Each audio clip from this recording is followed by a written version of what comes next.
It is my pleasure to introduce Lawrence Hogan. I've known Lawrence for pretty near 50 years. We back up to grade 9 in the Wingham High School. And it's been a long time desire for Lawrence to learn how to no-till corn after wheat. He was doing no-till corn after soybeans, but he's always had a desire to learn how to do it after wheat. And he has figured out a system now. And another thing I'd like to mention too, when you are watching his presentation tonight, you'll notice Lawrence has no four-wheel drive tractors doing his planting.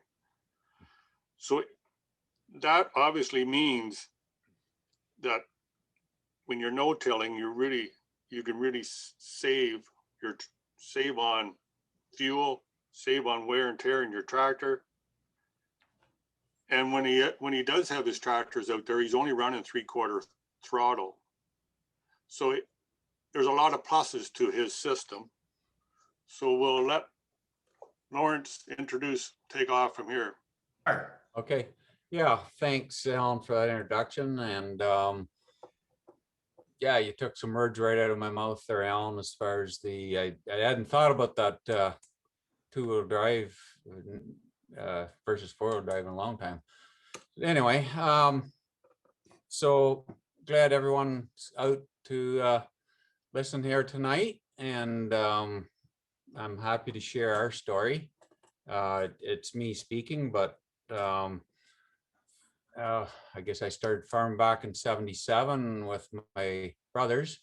My brother Francis, he retired about 5 years ago. He was a big part of our developing our system through the years and trying no-till corn, giving up on no-till corn, coming back to it. And currently I farm with my brother Steve up here in Asheville Township, and together we crop about 850 acres, and it's cash crop, wheat, corn, and beans. So yeah, back to '77. I guess Alan did touch, or I think Ian touched on the question thing. So it's basically going to be 3 sections to my presentation. First being just a little bit of how we got interested in conservation tillage, and then into our biostrips, how we're planting them, getting ready for corn. Then we'll take questions. I've got quite a few slides on the biostrips, but I'm going to buzz through them, a lot of them quickly. They're just different fields, different years, and I like to show the variation. And then we'll have questions at that point. Then I'll go through our corn planting and a bit of agronomics there, and harvest, and questions again. And then we'll do soybeans and wheat, and then the final question then. And if at that point, I can stay here as long as you guys want to talk. I usually learn about as much as I put out there in conversations, and so I'm happy to stay here later, and if we want to converse, open the mics up maybe at the end if that's so desired. So okay, so there's my opening, and we'll go on to our what's going on here? It's not coming off my first slide.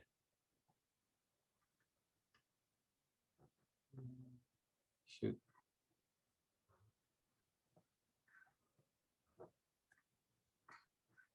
Try something here. No, I seem to be froze up on the first slide. Okay, let's try this. There we go. Okay. So this, I think, was about a 10-year storm. It's just a few years ago, not our field, but it certainly could have been one of our farms back in the 80s before we started improving on our erosion control. When you see this, you're seeing soil in that water, and it's heading off the farm. But what we don't see in the smaller rains between those 10-year storms, just the half-inch and inch rains, is that soil has to get to those waterways somehow. And every time a raindrop drops on bare soil, it degrades that soil and it moves it a little bit down the slope, ever so gently at a time. But then when you get the big rain, away it goes. And I'm sure once that water is gone that we see there, it'll be washed right down to the subsoil or the plow layer or whatever, and ready to be filled back up again from more topsoil coming from the higher grades. And that's where it ends up, in the rivers and the lakes. That's the port of Goderich there. This is in January, January of last year, actually. And you don't think of that so much in the winter, but I just happened to be driving into Goderich that day and I saw it. And we had a 2-inch, I think it was a little better than a 2-inch rain the day before. I can assure you that any fields that had cover on them, at least a living cover, did not participate in that. And probably the fields that had even a residue cover would be very little contribute to that. So it's something that can be helped. And I think as farmers, as businessmen, we owe it to ourselves to keep our resources on our land. We paid for the nutrients, the other inputs that may be adhered to that soil and gone into the waterways. I think we owe it to society as citizens to do what we can to reduce this kind of thing. It costs society a lot of money. When you think about Lake Erie and what's going on down there with algae blooms and drinking water, but it can be avoided and certainly can be reduced. And with that, I'm not gonna stop preaching. I'm gonna have some fun and tell you about what we're doing. So yeah, wind erosion is the other thing. So just a quick brief history of what we've done with our tillage over the years. So back in the 80s, we started with ridge till for reasons what we see in those past slides. And then into the 90s, we went all no-till. We were a 4-year rotation of corn, soys, wheat, soys. And that corn was no-tilled into soybean stubble. And we found that to be easy peasy. No-tilling into wheat is a different story. More cover there, soil doesn't dry out as quickly as the soybean stubble. And we tried it, and back then, well, we didn't try it a lot because we just weren't getting anywhere with it. We were happy with that 4-year rotation for a number of years, and then realizing 2 years of beans out of 4 is too often. Soybean cyst nematode was not far away, and other diseases, and just like to put that wheat crop in there more often too. So for about 10 years, through the early 2000s to about 5 years ago, we were using an airway and an RTS, and went back to a 3-year rotation, corn, beans, wheat, and that worked well. I guess it's 7 years ago we quit doing that. Worked well, but still more tillage, more erosion, soil erosion than I like to see.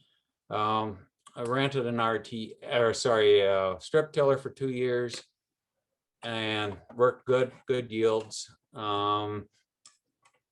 Just wasn't prepared to invest that money in a strip tiller, and still a little more tillage than I like to see, especially on the grades, leaving it somewhat susceptible to erosion. So moving on. these are some goals that I've worked with in the past and in the present. Fairly self-explanatory. Like I highlighted the economic yield there. Often you hear yields compared to no-till versus conventional versus ridge-till, or strip till. But it is the economic yield that counts. You don't put the bushels in the bank, you put the net income in the bank. So one has to consider that. Yeah, so then we want to leave our land. We all want to do this. We all want to leave our farms better than what we started. And I think it can be done.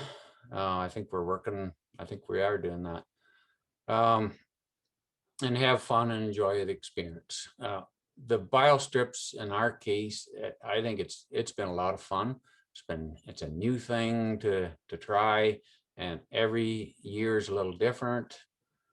So that's fulfilling our goals.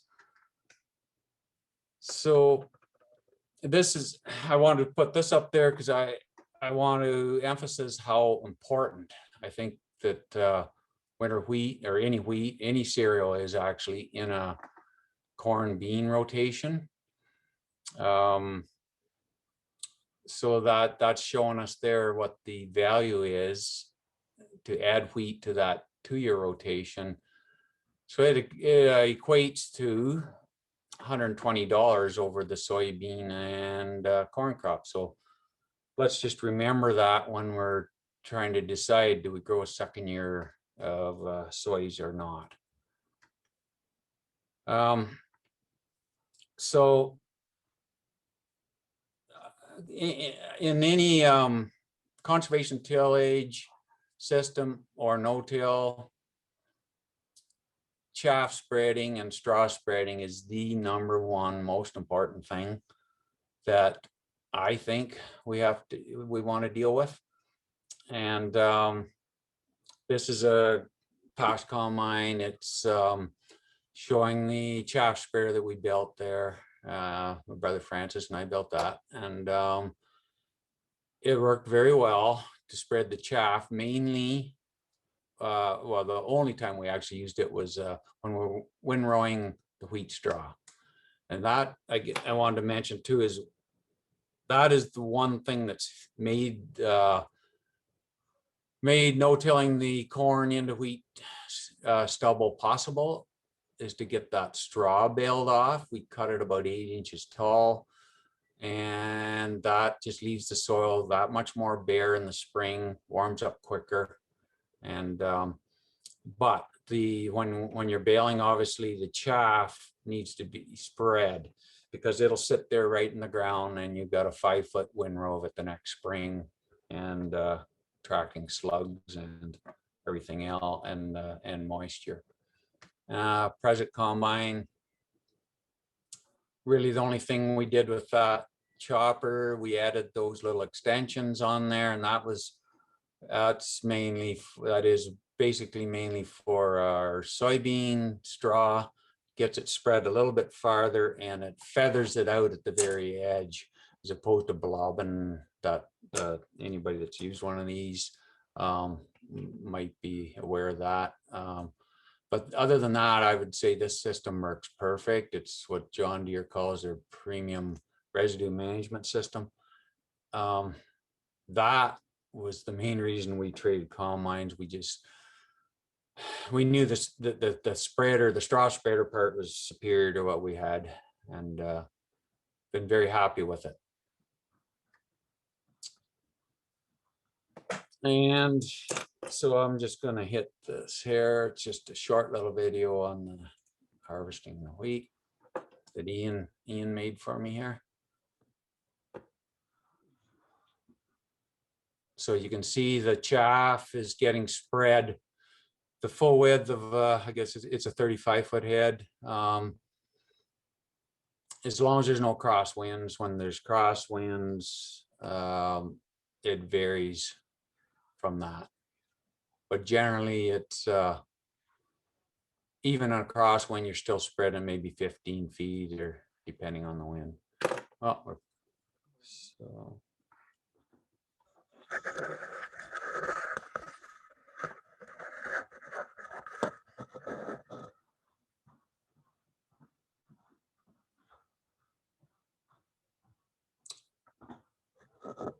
Okay, I just want to point out here, if you guys are baling straw with the John Deere combine, you might not like the windrow. It tends to be very, very narrow and pointed, not very nice for the guy that's baling behind it, and they don't dry out very nice. Well, no matter what it is, it doesn't dry out when it's a heavy windrow.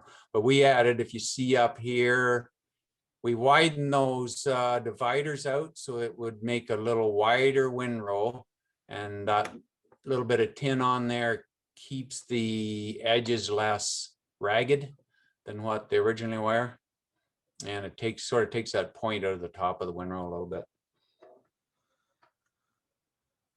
So going forward, in where am I here in my notes? Better check. Yeah, so the biggest problem that we've seen on the, as I mentioned, no-tilling in the wheat is soil moisture. So ground cover and keeps the soil moisture on us. And so we ran across this machine at the Woodstock Farm Show probably 5 years prior. And so the idea of it is just to clear that row area, and it's got a double set of row of discs there. So it clears a wide enough area that you could follow that with the planter, I'm going to say freehand if you had to, but the auto steer makes it a whole lot easier.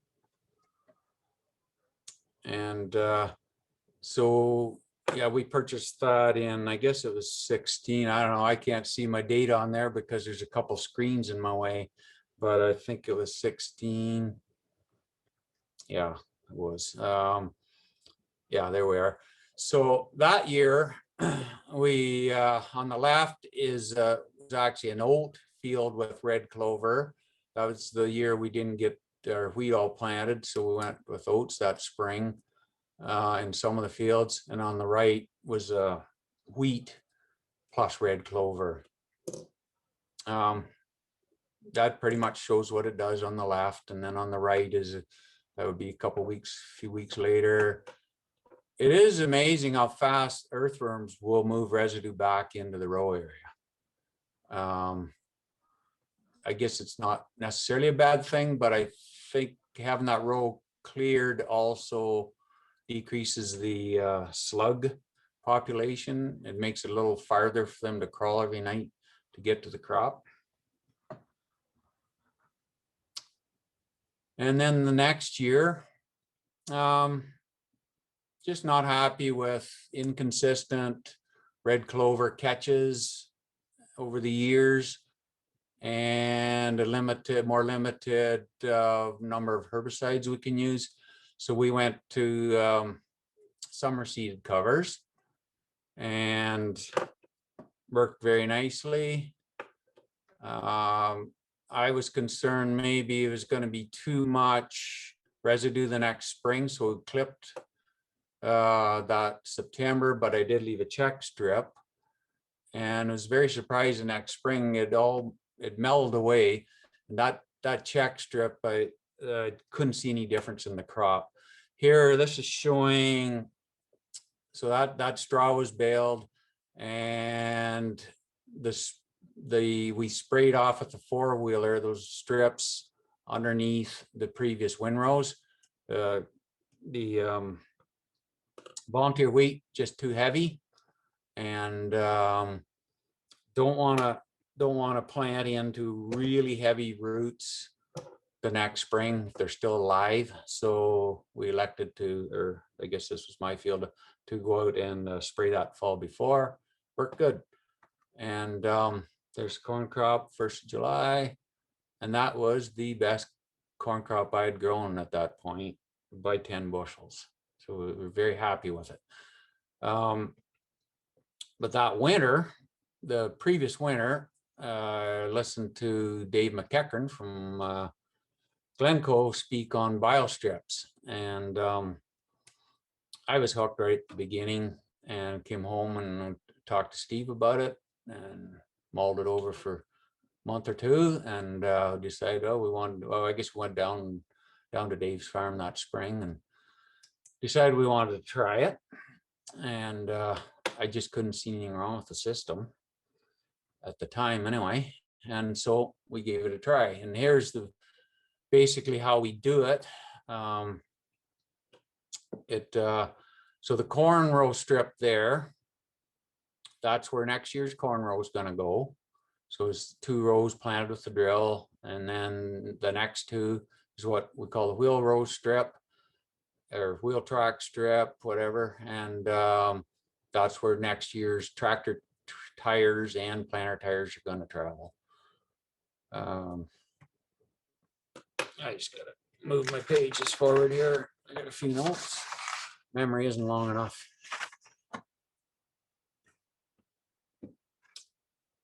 Yeah, so on the corn row strips, you want to pick species that are low in carbon.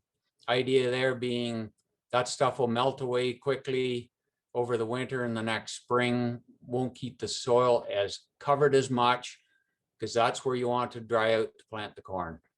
Whereas in the wheel row strips, I guess you might call them the carbon builder areas of the field. The higher in carbon, more grasses, and some of those plants will overwinter, and that's good because the roots will still grow out into the corn row strips, yet not to the degree that it bothers you. So that's what we're planting the biostrips with. That straw is cut short there. That's the edge of a headland. It was down a bit, and that's why you see it so short. So we added that sulfur tank on. That way we can have the 2 different mixes planted at the same time. So the sulfur box feeds in this case, I guess it feeds the corn row strips, and the original box feeds the wheel track strips. You could do it either way. It just sort of depends on your species and whether they're small or big and so on.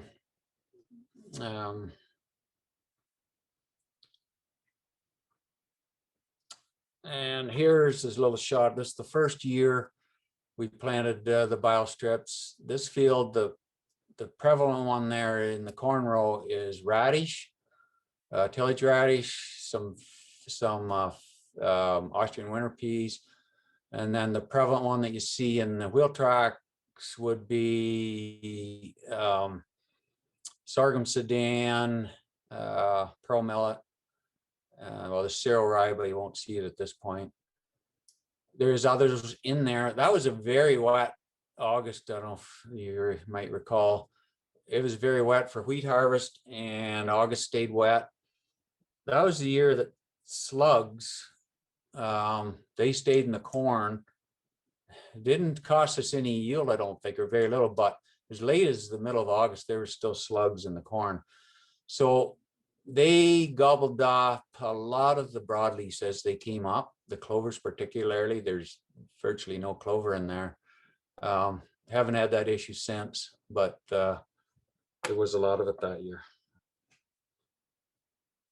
And then this is the mix we used this past year. Important thing here that I think is important. In fact, a lot of people that plant some cover crops in general like to see at least 2 warm season grasses and 2 warm season broadleaves, and at least 2 cool season grasses and cool season broadleaves in the mix. The idea of that is you get lots of early growth in August, September, and then as it turns cool, the cooler ones start to take over. it just gives you more months of growth, and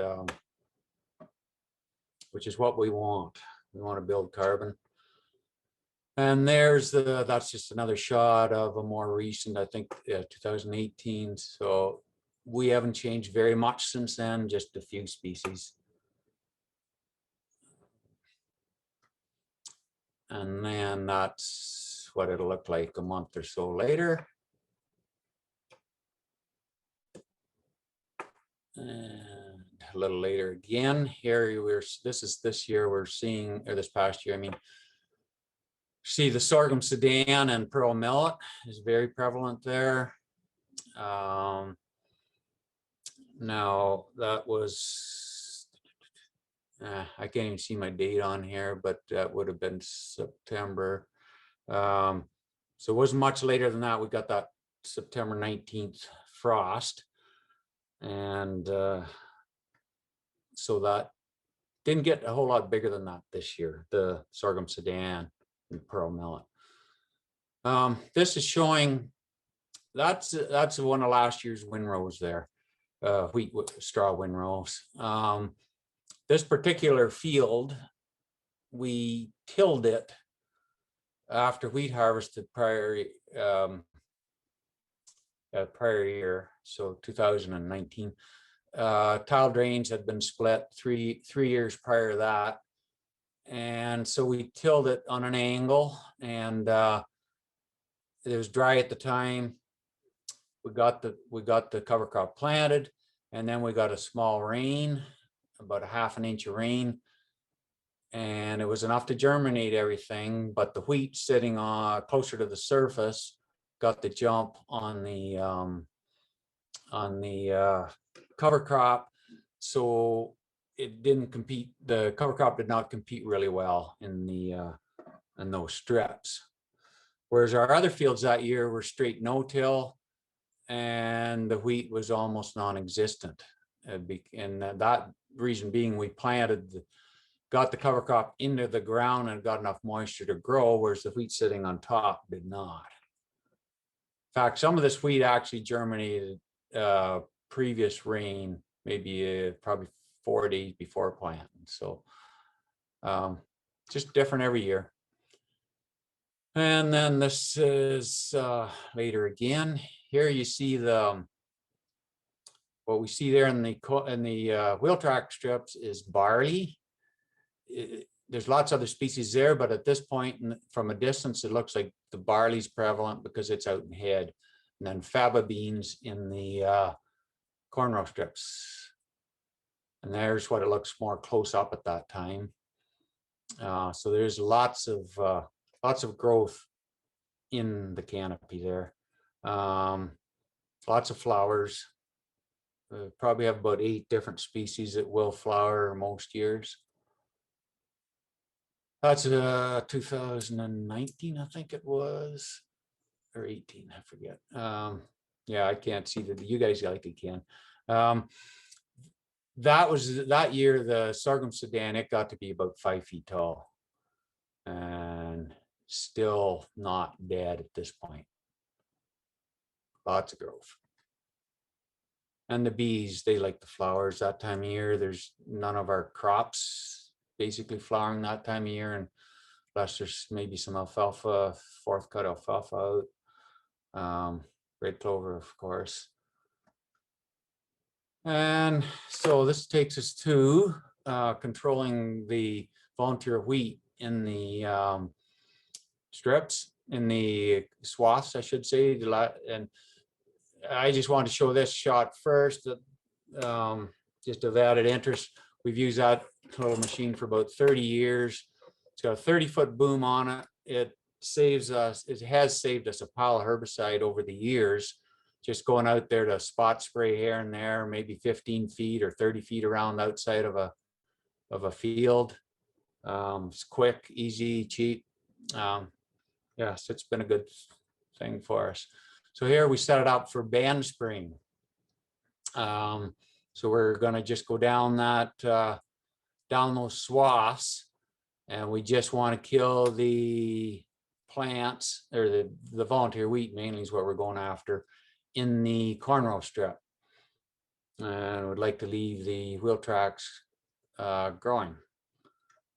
And here's where the fun part comes in Steve's case, I guess.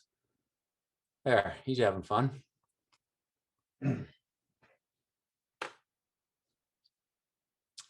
So that was in November. The last, I guess, 3 years we've sprayed in probably the 8th, or anywhere from the 1st of November to the 10th or 12th of November.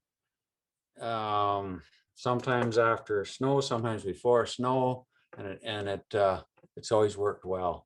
There's just a close up. You can see down in there the volunteer wheat at times. So it's not like that the full length of the field. So it's always sporadic. It may be a pretty good cover crop in places, and other places more like that. So where it's thick, it's okay if we don't get a good kill. It's not that there's that much volunteer there anyways. And that was about 2 weeks later. So just, and then there was a snowfall between there too. So it's a slow kill. I have, I guess it's previous year, we sprayed, snow came a couple days later, didn't see it again for a month, I think.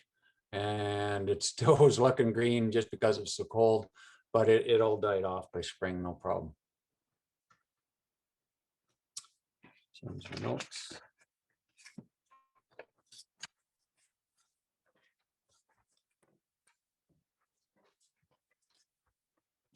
And here's just a little later again, that's that very same field, same place that we seen the barley. Now it's the oats, it's more prevalent.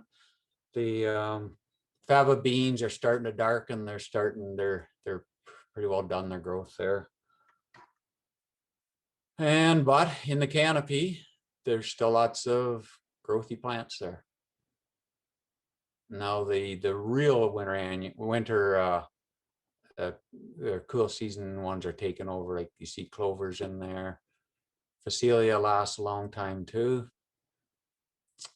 And lots of grasses too, cereal rye, I should say. Here's what we like to see. So the important thing is it's nice watching that above ground growth. It looks nice, but it does not give us, it's not really what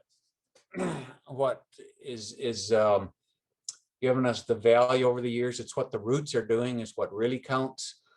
I was once told by Dr. Chris Nichols that the above ground growth, you're lucky if you could sequester 20% of that carbon.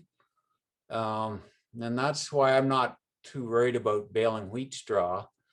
If only 20% of that is going to be sequestered, well, I'd rather get it out of the way for a system that's going to work, that's going to make no-till work, and also going to add much more carbon than that wheat straw was ever going to add, by keeping live roots in the ground more months of the year. So there will be live roots here, right? Too. We don't do any burn down in the fall other than what we saw there. At least we haven't yet in 4 years, and haven't seen a need to. As far as perennials go, we have not had an issue with them. So that's the kind of structure we want to see. It's beautiful soil.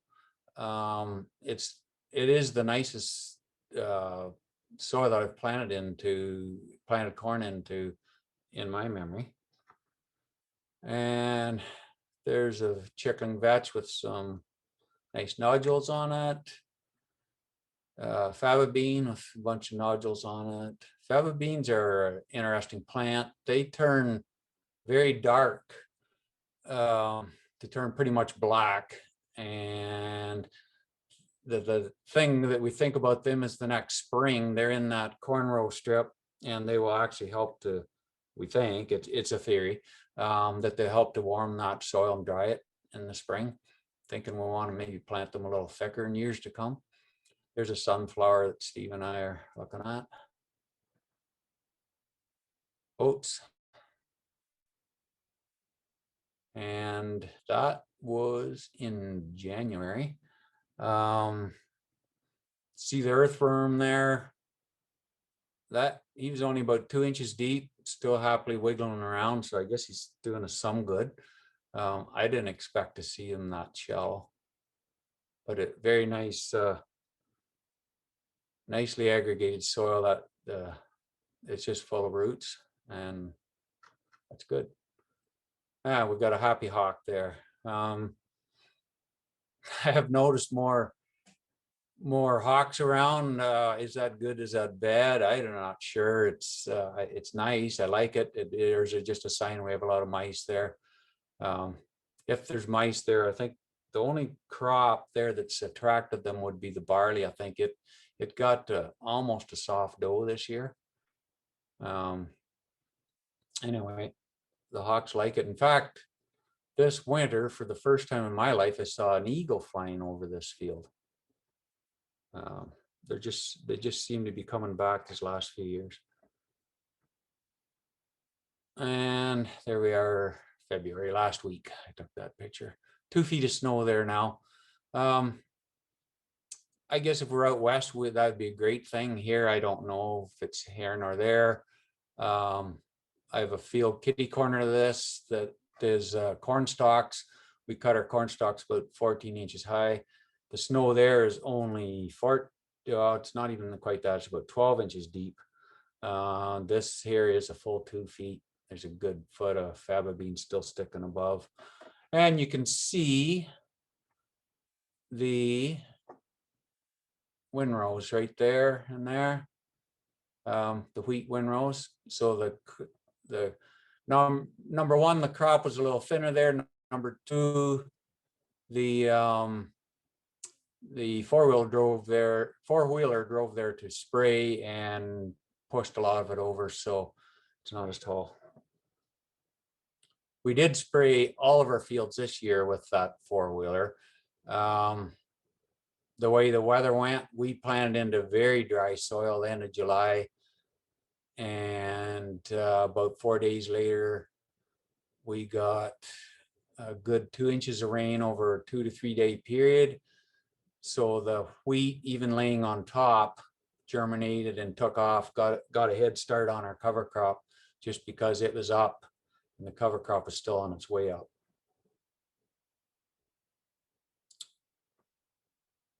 And with that, I'm gonna take some questions.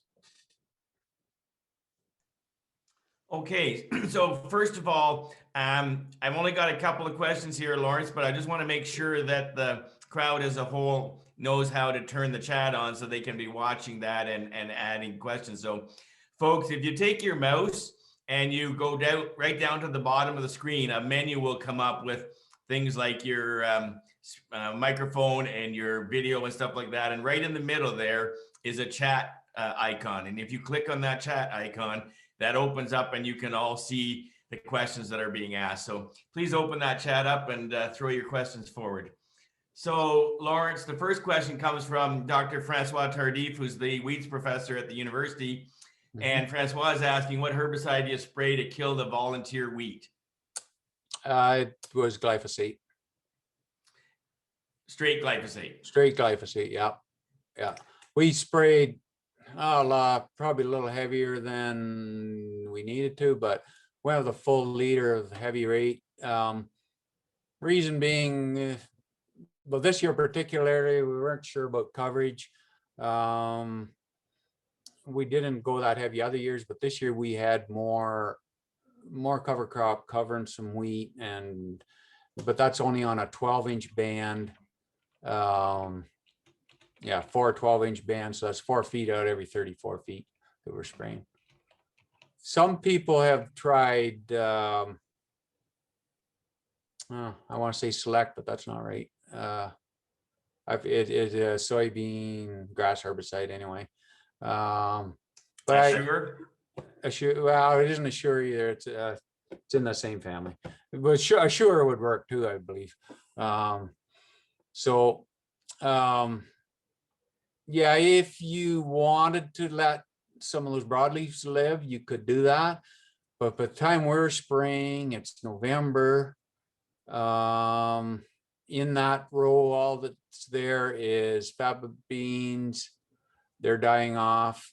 sunflowers already gone. Winter, what do you call it? Winter, Austrian winter peas. I guess they're still alive, but they're not going to survive the winter anyway. So, yeah. That's what we do. Okay, the next question is from Fred Heinz, and he's asking whether you have any problems with the volunteer cover crops going to seed. No, And does that influence your spray program? No, we haven't. But we have chosen our species with that in mind. The closest thing that's gone to seed would be the barley this year, but it was barely even, oh, it wasn't even a soft dough, it would be a milk. And that was the closest. Buckwheat would be the one that we've avoided for that reason, because it will go to seed for sure. I would like to grow it. There's good reasons to grow buckwheat, but that is the main reason we haven't used it. Yeah, so of all those species, none of them have gone to seed. So there are no other questions, but I will ask a question that people are probably asking. The amount of growth out there by mid to late fall is horrendous. And it's hard to stomach for a lot of people. Does it ever fall over and mat such that it just never, like it just makes it so difficult to plant next spring? No, it doesn't. It hasn't, I should say, not yet. And we had a bigger growth 2 years ago than this year. I think the reason, or some of the reason, is it's a lot of different species, so they don't just all lodge the same. And they tend to, even with snowfall, they tend to stay tented. Back years ago when we were growing oats as a cover crop, well, it's actually as a double crop after wheat. So planting it heavy for feed. I did leave a strip of it, over winter once, and it was just a complete mat in the spring, and it was totally unacceptable to try to plant into it. But with this mixture of species, we don't get that mat on the ground, and where it is, like we are row cleaning, but even that, you'd think maybe some of those bigger plants that are in the wheel track strip might lodge over and into your corn row area, and they do, but they never go flat. They're just enough air under there that it does not create that mat. Okay, and I'll ask one more question, just from my observing everything that you guys did all season long, and in the fall, just talk about my surprise at how different each field was in terms of the species mix that we sort of saw once everything sort of got up and into flower and such. Yeah, and we've seen that every year, and that what I think, or that's the one reason that I think is the advantage of multi-species is it gives you that biodiversity. Walking across a field, depending on the year too, some years more than others, but you will see quite a variation in the mix, depending on soil type, wet or dry. Some species do better in some soils than others. There's a couple that are pretty much prevalent everywhere, and that's oats is one, barley's another. They seem to be able to grow everywhere. But other than that, they can be variable. This year is probably our best, most consistent stand that we've had throughout the fields. That concludes our questions for now, Lawrence. Okay, we'll carry on then. So in 2018, in 2018, we switched our bean program to twin rows, and found that we were having trouble getting the soil to dry out quick enough We had also switched to Calmer's Head the year before, and there was reasons for that that I'll maybe get into more later. But so we used our, which was an 8-row row cleaner at the time, to clear a row, clear the residue off to the side or to each way from the for the twin row beans, and found that it worked very good. So the following winter we traded up to a 16-row machine, and just wanting to get over the field a little faster because we planned on using it on the beans if needed, and just more ground covered in a shorter period of time. Just a couple modifications we did when we got it. So it's a very low horsepower machine, but it is just heavy enough on the, so they come on only in 3-point hitch. In Quebec, you'll see these, they'll be on a 150 plus horsepower tractor. We only had a 90 horsepower tractor we wanted to use. You only need probably 50 horsepower to pull it. So we added rebuilt this lift assist wheels, mounted that on it. And then the other little thing we did was the row cleaners themselves. We purchased it with no discs on it or no spiders on it. And we cut these out of used John Deere no-till drill blades. So they're a razor design, pretty much copied off the Martin row cleaners, and they've worked very, very good.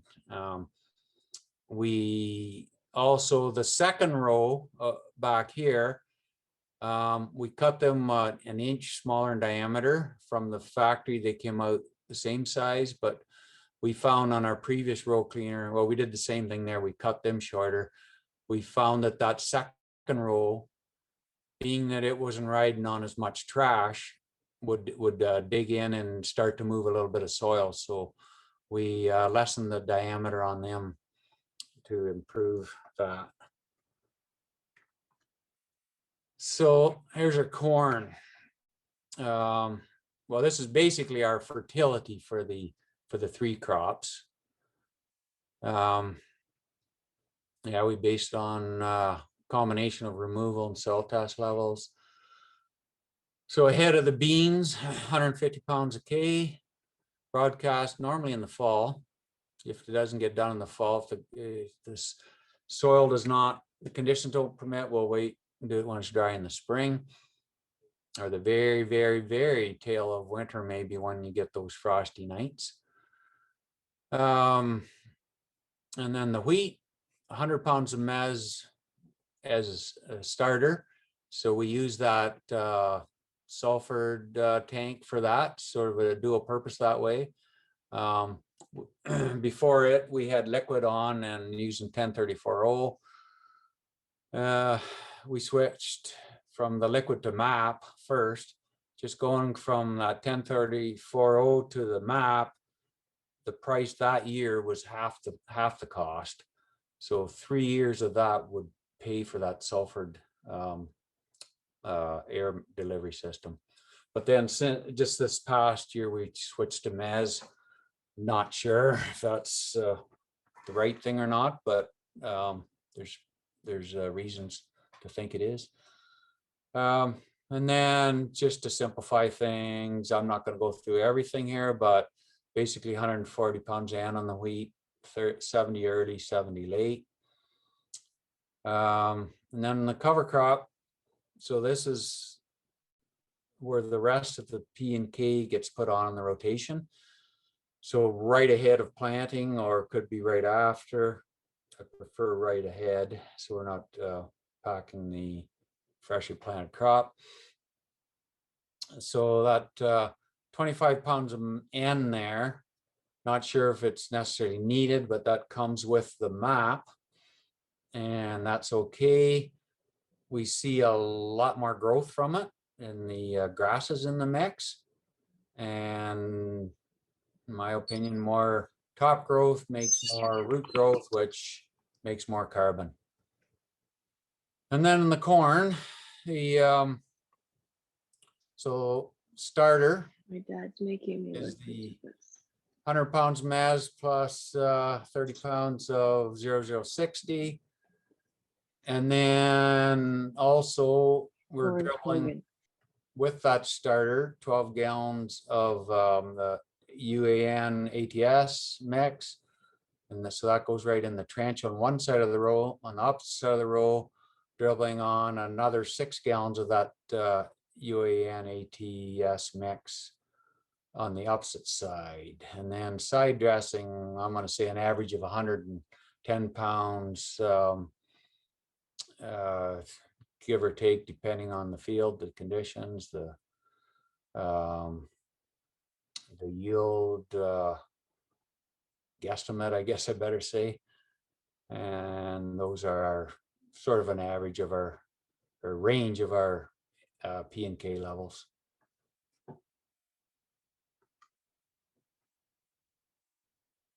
So the corn agronomy. Yeah, we're planting full season plus hybrids. Clear the row before the corn's planted with the row cleaner. Yeah, so we've already gone through some of this where we're driving on the wheel track mixes.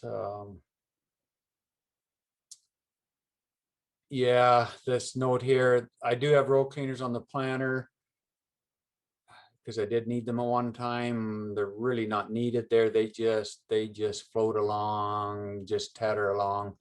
If there's any residue left there, it catches it. About 33,000 plants or seeds, I should say. And this is our general herbicide we're using there. That goes on pre-merge, I should say, post-plant. We plant the corn and give it at least 1 day for the dust to settle. So if the wind comes up or if the rain comes up, it could be a week later. But my preference would be 2 to 5 days after planting that goes on. The dicamba is mainly put in there at that point to kill vetch or clover that's still alive in the mix. But then it also gets, I shouldn't say it is mainly, but it's an insurance against Canada fleabane as well. We haven't got an outbreak of Canada fleabane, but we have found a few plants, picked them so far, but there is lots in the neighborhood. So that's our way of getting at it, and we get some residual out of that as well. Guess I didn't put it in here, but we will come back post with glyphosate and often Callisto. And that would be changed from year to year too, just depending on what we got there to kill. The one thing about it is we see very, very, very few weeds between the corn rows if we've got a good cover crop mat there, and we generally do have a good mat there. It almost makes you want to be out there with a band sprayer and to try to save some herbicide. Yeah, I don't see any weed problems there that we didn't have before. And then yeah, we switched to those Kelmer's rolls 3-4 years ago, 4 years ago, I guess, on the corn head. Check my notes here. I guess, yeah, I could just mention on that now. For many years of no-tilling soybeans in the corn stalks, we were always of the belief that we wanted to keep as many stalks standing as possible, keep it off the ground so we don't have that mat. And but over the years, it's getting harder and harder, bigger and bigger yields. First is BT corn, then the yields kept climbing. And so the big stalks, even if they aren't right on the ground, a lot of them are close to the ground, impeding the soybean planting. So we watched a couple fields of a fellow that had these chop rolls and decided we want to try them. If the soil does dry enough, you can plant through the stalks quite nicely. It's chopped up fine enough that the planter or the drill does a good job, but it's getting it to dry is the problem. And that's why we started using the row cleaner. We'll go on to the next slide. So the row cleaner. This is a shot of that field that I talked about that we had tilled after wheat harvest, and thus planted the volunteer wheat. So where the tractor's driving there is actually basically looks like it's centered on last year's windrow. So that's where we band sprayed with the four-wheeler. And then when you get farther out from that, there's still a fair bit of volunteer wheat there. And it's because the cultivator dragged it sideways. We worked on quite a steep angle because we were wanting to cross the tile at an angle and get things leveled out, because this field will not be worked again. In fact, that was those 2 years, the year it was drained, and then this year was the first year it had been worked since, I guess since we were airwaying and RTSing. It hasn't, I guess I didn't mention earlier, but with the exception of one small long-term pasture field, I haven't plowed a field since '86, and I certainly never missed that job.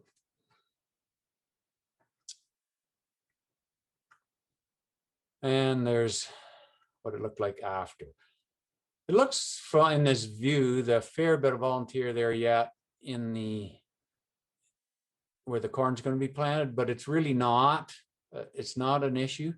You can have a little bit and you're fine. It's just that heavy, thick that we don't want. That's not all wheat we're looking at there. There's cereal rye there as well. And there'll be probably some clovers that you can't see, and maybe some vetch.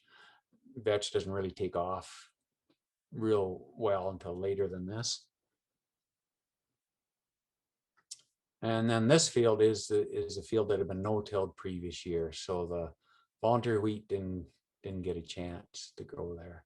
What we're looking at there is will be well, it'll be 95% cereal rye, and that's been row cleaned, ready to plant.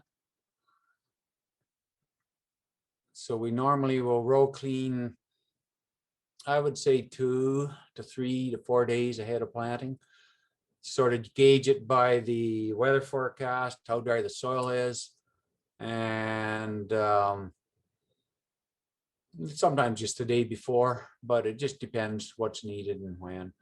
The nice thing about it is that tractor's really light, and it's a 40-foot unit, so there's very little compaction, so you can be out there, and you are driving on the corn row, or sorry, the wheel track strips, which are somewhat protected with the live roots against compaction. This is just that's the first year, I guess, we were biostripping. That's the corn planter that I was looking through or from. This is this past year, the corn planter. And so just going to show you a couple things here. So here, I hope you can see my little mouse arrow. That's where I'm dropping that UAN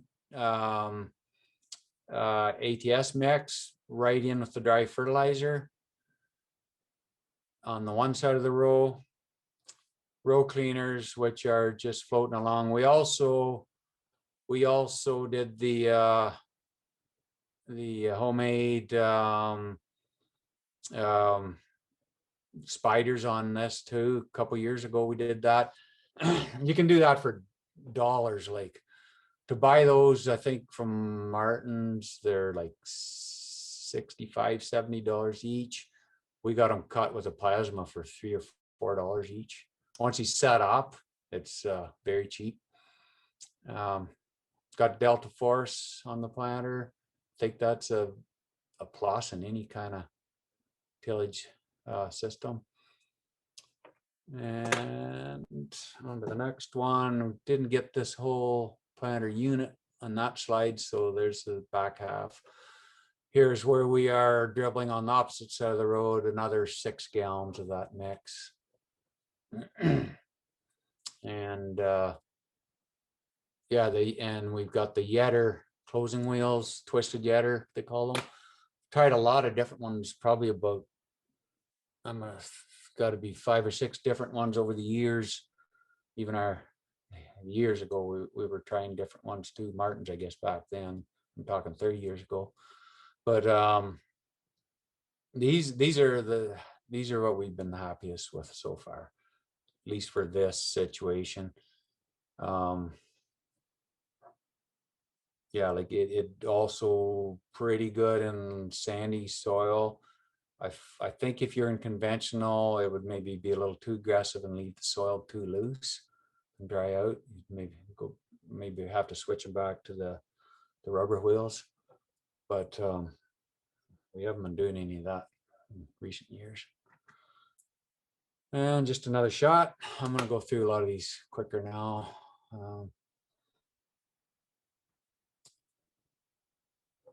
So that's 2 years ago. So that corn was planted a lot later. Cover crop grew a lot more in the spring than what we were just looking at before planting. Everyone knows how 2019, how late corn went in. But we didn't burn it off till after planting, and everything was good. I do believe it did help to dry the soil, like the live cover crop there did, I think, suck some moisture out of the ground. And back to this year, just another part of the field. Back to 2018. This year. And harvest. Not much to say there. Kelmer's rolls. We try to leave about 13, 14 inches of stock there. And again, spread that residue full width of the head, which is rather easy to do in corn. So with that, I'll take some questions if there is any there. So it's been a quiet bunch here this afternoon or this evening, Lawrence. Not a lot of questions. Maybe somebody will throw something in the chat for us here while I ask Peter Postel's question from the last section, which was spring 2019 was really wet. Did you have problems getting the soil to dry out? Yeah, maybe partially answered that, but not any more trouble, I wouldn't say, than any neighbors did. No, I don't. And maybe, I guess there's a coincidence that we did have lots of rye, and vetch was actually quite prevalent too last year, or 2019. And I believe it did help to suck some moisture out of the ground. Yeah. So I'm just going to ask a couple questions then, Lawrence. And I see Steve's on the line, and he's the one that had the number in his head the other time we were talking. But what was the liters per hour or liters per acre of fuel or whatever that were going through the row cleaner tractor with the 16 row cleaner on it? Yeah, something like 6 liters an hour, I believe it was. Was it 6 or 0.6? Steve, you can put that in the chat. Have to be so. Yeah, Steve can throw that in there. He knows. But low RPMs and yeah. So that tractor's 90 horsepower, and we run at like half throttle or a little bit, slightly better, maybe 1,500 RPMs, and it's not working either at that's 6-7 mile an hour. So it's a very, very low fuel power consumption system. And then just a comment I'll make on the field where we saw the picture of the row cleaner. where Lawrence is talking about all the volunteer wheat because he tilled the soil. It looked like, when I looked at it, I thought, oh my God, that's crappy in terms of planting into it. But watching that field all summer was incredible. And Lawrence, you didn't put that picture in from the gravel entranceway where you could still see the residue carcasses of the wheel row right through almost till August. Yeah, it's surprising how long that lasted. Mhm. Okay, we got a couple more questions coming in now. So Jeff Allen's asking, no problem with residue blowing or falling back onto the clean strip? Good question. Yeah, I did want to address that too. Not in the corn, not a head of corn. We've had no issues with that whatsoever. I think there's enough standing cereal rye that breaks the wind, and because we've been out very early playing around with that machine, like the 1st of April, just to get things the way we want them, and then that residue tended to stay. But you could see where, well, worms aren't real active that early, but that's the only thing that we see moving it is worms. Now in the corn residue ahead of soys, I have seen that happen, and I'll address that shortly. And Tyler Sanders is asking, are you concerned about planting the corn into a green strip? So maybe you need to just go over that a little bit. Okay, yeah. So we are not planting into the green strip. We're between the green strips. To be precise, we are. So there's about well, the row cleaner clears, I'd say 14 inches. With the exception of that volunteer wheat this past year, that strip is quite bare. As far as green goes, it's bare. The nearest plant, the green plant, would be 15 inches away. Well, no, not 15. It'll be what's 7.5 plus 3 3/4, I guess. So 11. Yeah, good 10 inches. Yeah. So yeah. And then usually by the time the corn is up, that green has turned to very pale green, if not yellow or brown. That in 2019 was less so, just the way the weather went, but yeah. So Tyler further asks then, would you ever try planting green with the biostrips though? And I sort of think that what we're doing is the best of both worlds. We're getting a lot of the advantages of planting green with probably none of the negativity of it that you hear of.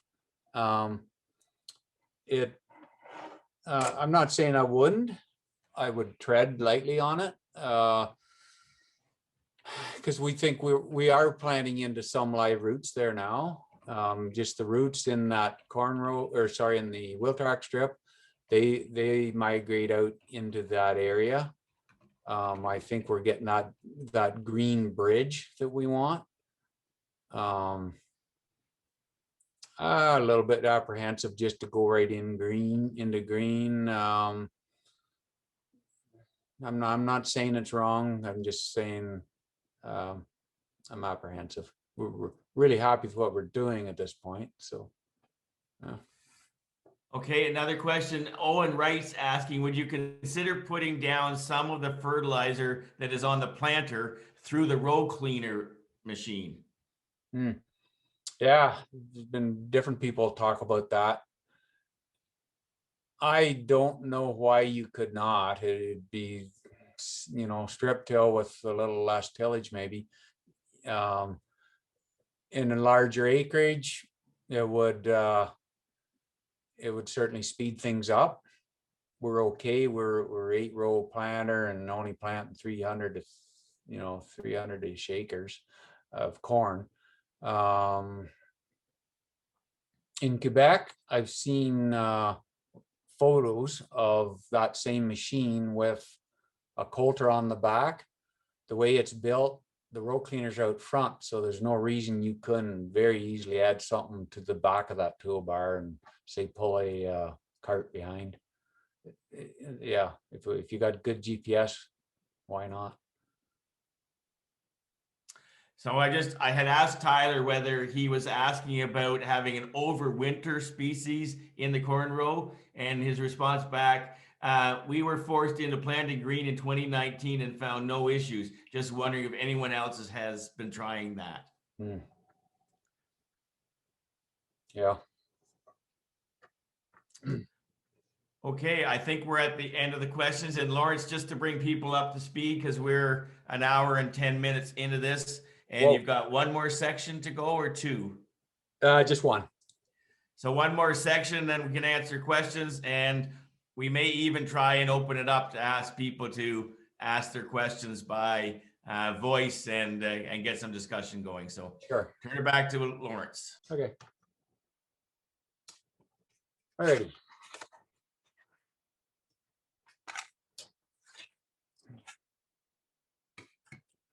So our beans, we grow early variety, early maturing variety. We want to get the wheat in early in the fall.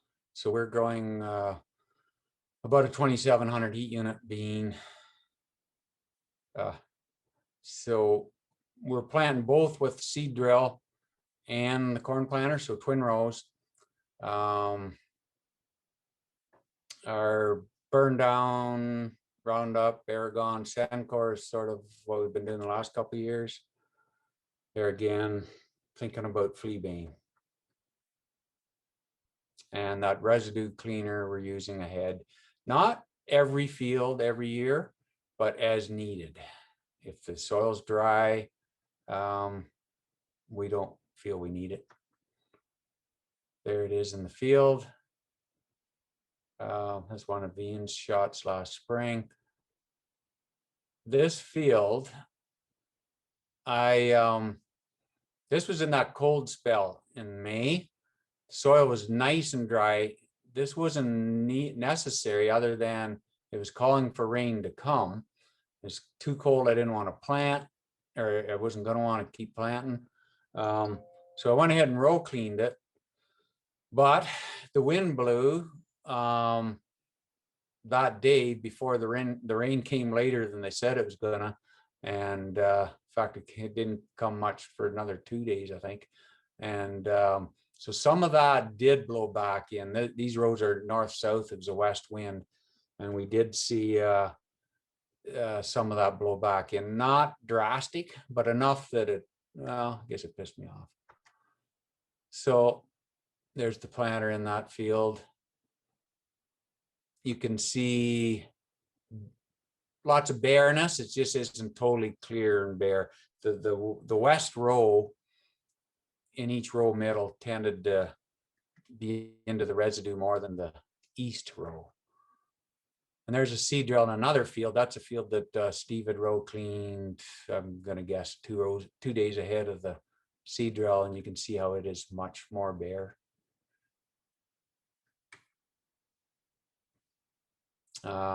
That's that field that I planted with the planter. Came up pretty nice. And a while later. Here we're at harvest ready. So here again, important, get that straw spread full width if possible. And when you have a day like that, when there's very little crosswind, you can do it.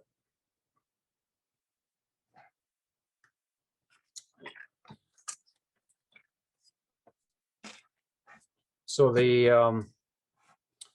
so what I was going to mention there too, or will mention now, on that, so when we use that row cleaner for the beans, we could sort of foresee this possibly happening, what has happened, not every year, but we're actually windrowing that corn stalks into a narrow windrow, and that can be a problem the following fall to get the soil to dry out to plant wheat. not, it doesn't seem to be an issue in September. It's more like October when you have those poor drying days. So we used 2 years ago, we used a Phoenix Harrows, set it as least aggressive as possible. Went across the field like 12 mile an hour with a 100 horsepower tractor, and it moved no soil, but it redistributed the residue. A few hours later, soil was dry, and so that's what we did 2 years ago. But this past year, everything was good. We didn't need to do it. So yeah, plant as soon as possible after bean harvest.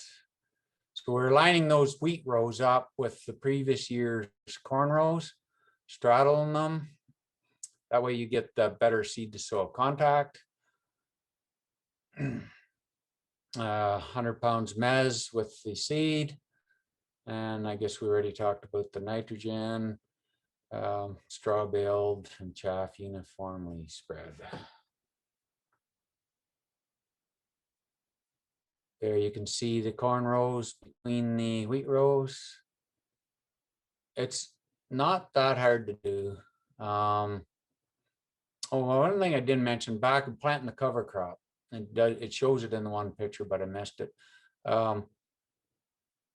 We like to plant that cover crop right between the previous year's wheat rows. Does a much better job of planting, and it actually wants to be there as long as you guide it in that vicinity. So with the GPS, you might inch it one way or the other, and everything's better planted into that clean trench as opposed to residue filled trench. So here's we've straddled those rows. That's just a close-up shot. So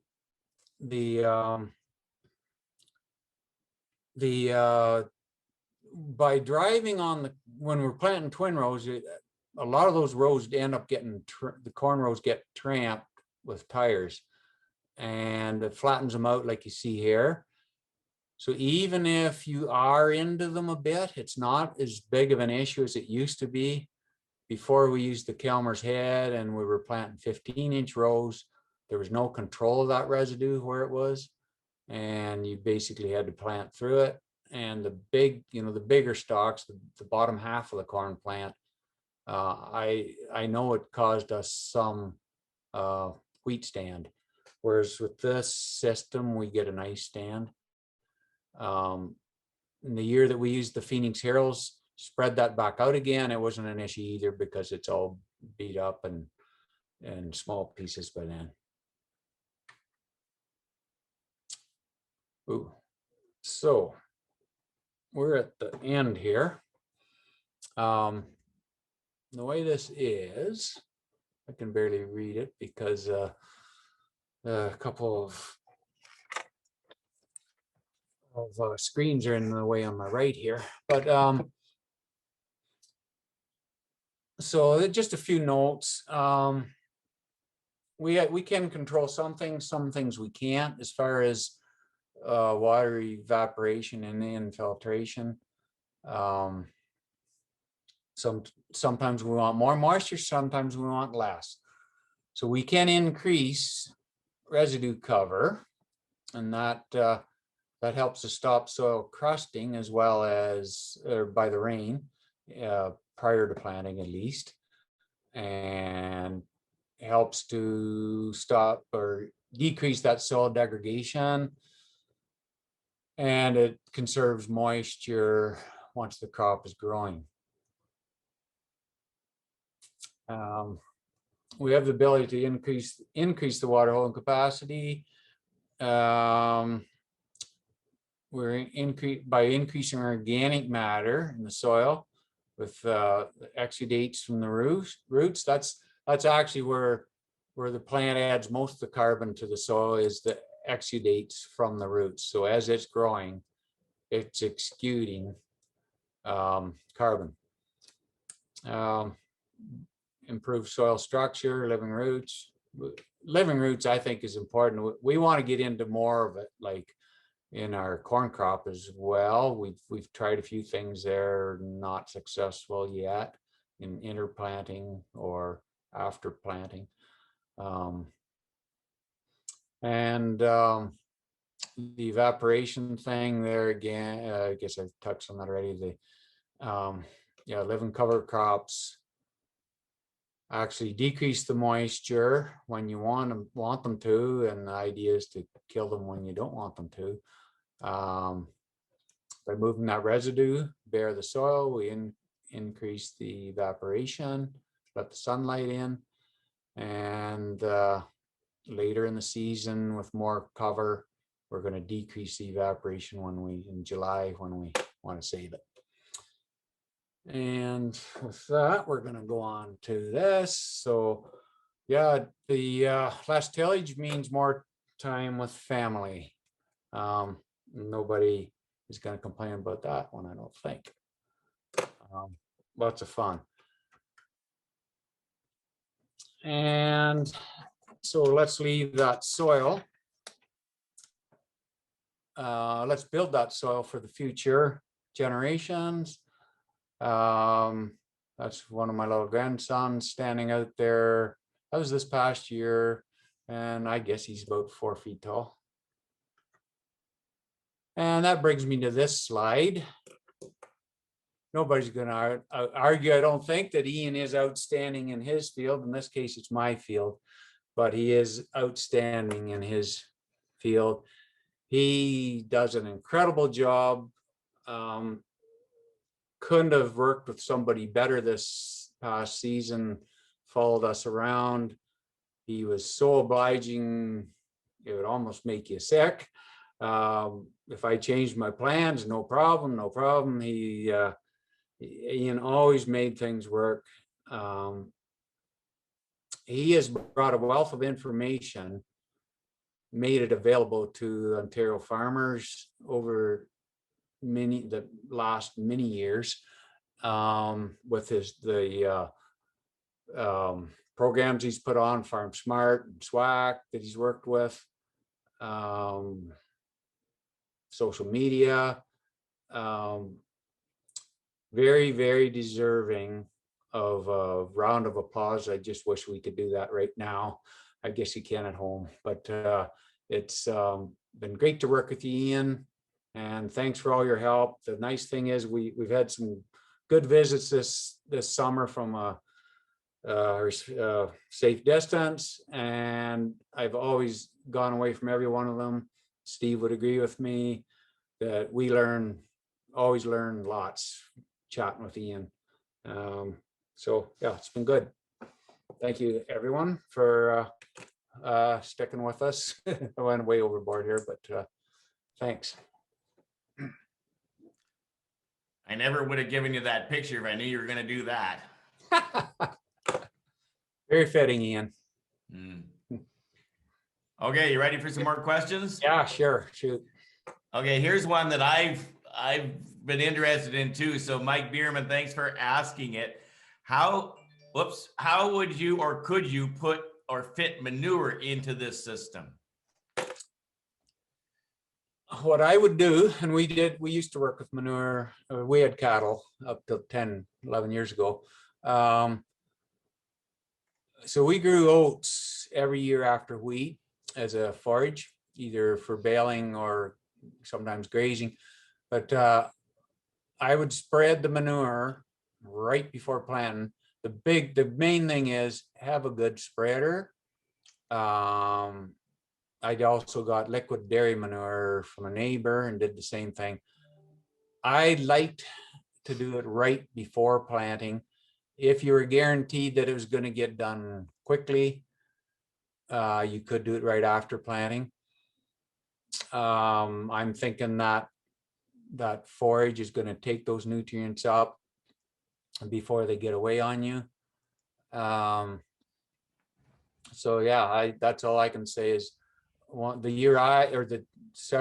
few years I did it with dry beef manure. I used we had a side slinger spreader and it beat it up pretty good, so it made a nice even spread. One year I did rent a vertical beater spreader. So yeah, I believe that can be done. The main thing is do a good job. Just like spreading straw or chaff. do it nice and evenly, whatever that takes. Okay, so Rick Kustra is asking, what is your current soil organic matter level? Oh, we got a fair range there. So in the field that I plowed about 11 years ago was in pasture for as long as my dad could remember, or since he was a child. So that was early 1900s, 1920s. It's as high as 7.5%, but that's a one-off. The field right beside it is about 4. I think they're probably average about 4.5. So that's the reason I'm giving that comparison is that's what we could do if we farm properly, I believe. The only thing difference is the cropping there. Same soil type, right across the fence. Other than that, I would range maybe 3.5 at the lowest in some sandy soil to without the exception of that one 15-acre chunk, 3.5 to a good 5. So I have a request for you. Yep. Can you move to the next slide? 1, I don't like looking at myself, and 2, I want you to put your contact information up. Oh, in case of course, people want Ian. to connect with you. Thanks for that reminder. Okay, so Jeff Van Loon is asking, and this is interesting, and maybe compare it to the drill versus the planter. Jeff is asking, do the row cleaners clear a wide enough strip for the 10-inch twin row beans? Yes, they do. Yeah. And then he's further asking, are you seeing a yield difference between the planter and the drill twin rows? Can't say one way or the other. We have not done a side-by-side. We think, well, we do get better emergence with the planter. So theoretically, should be able to save a bit there on seed. We can't say if the yield's any better. Looks nicer, looks better.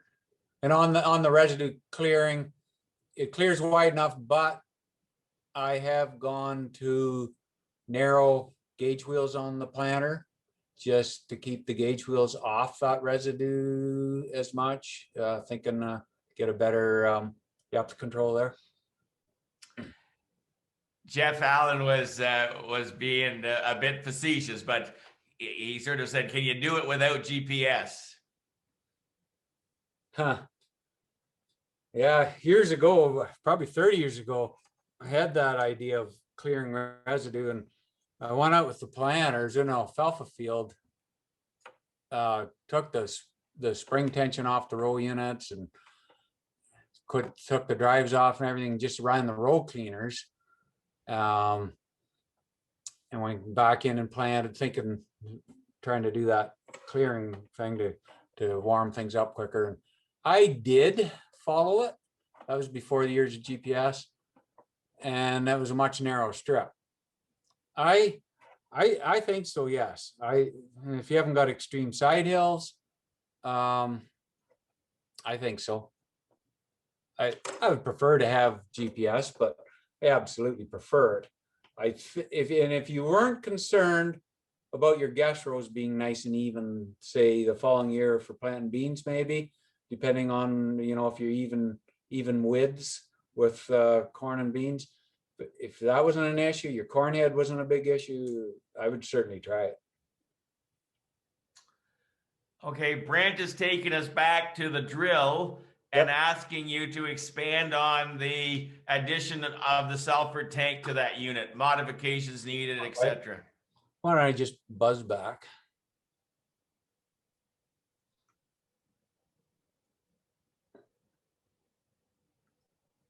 Just go into the go to slideshow view to the of course, you're much better at this than me. There you go. Number 18. Ah, okay, yeah. And so it, I guess what we did there to change, so we're using the same ground drive wheel. We put a jack shaft in between the two drives to bring the power up, the drive for, because it's ground drive, to drive the meters rolls. Previous to putting this one on, we tried out the older model. They gave it to us for the summer. The first year we planted biostrips, we weren't real sure, and we knew this plastic tank model was coming out. We tried the previous model, which is a steel one, and this blower on the steel one, it was mounted right here. But when we purchased this one, well, we knew it was, they changed that, and that blower's on the front, and that was a problem. So we had to revamp a bit of stuff there to get it back to where they used to have it on the side. The frame here underneath, that was there originally that we had on previous for the we had 2 liquid tanks on there. So then that's a 32 run Valmar, or Valmar / Salford.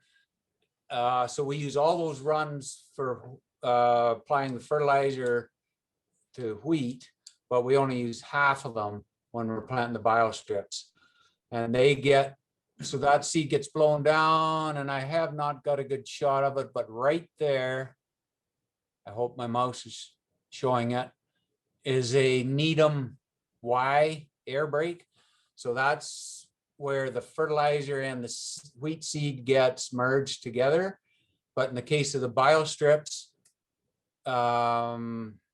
every second pair of them is the opposite blend.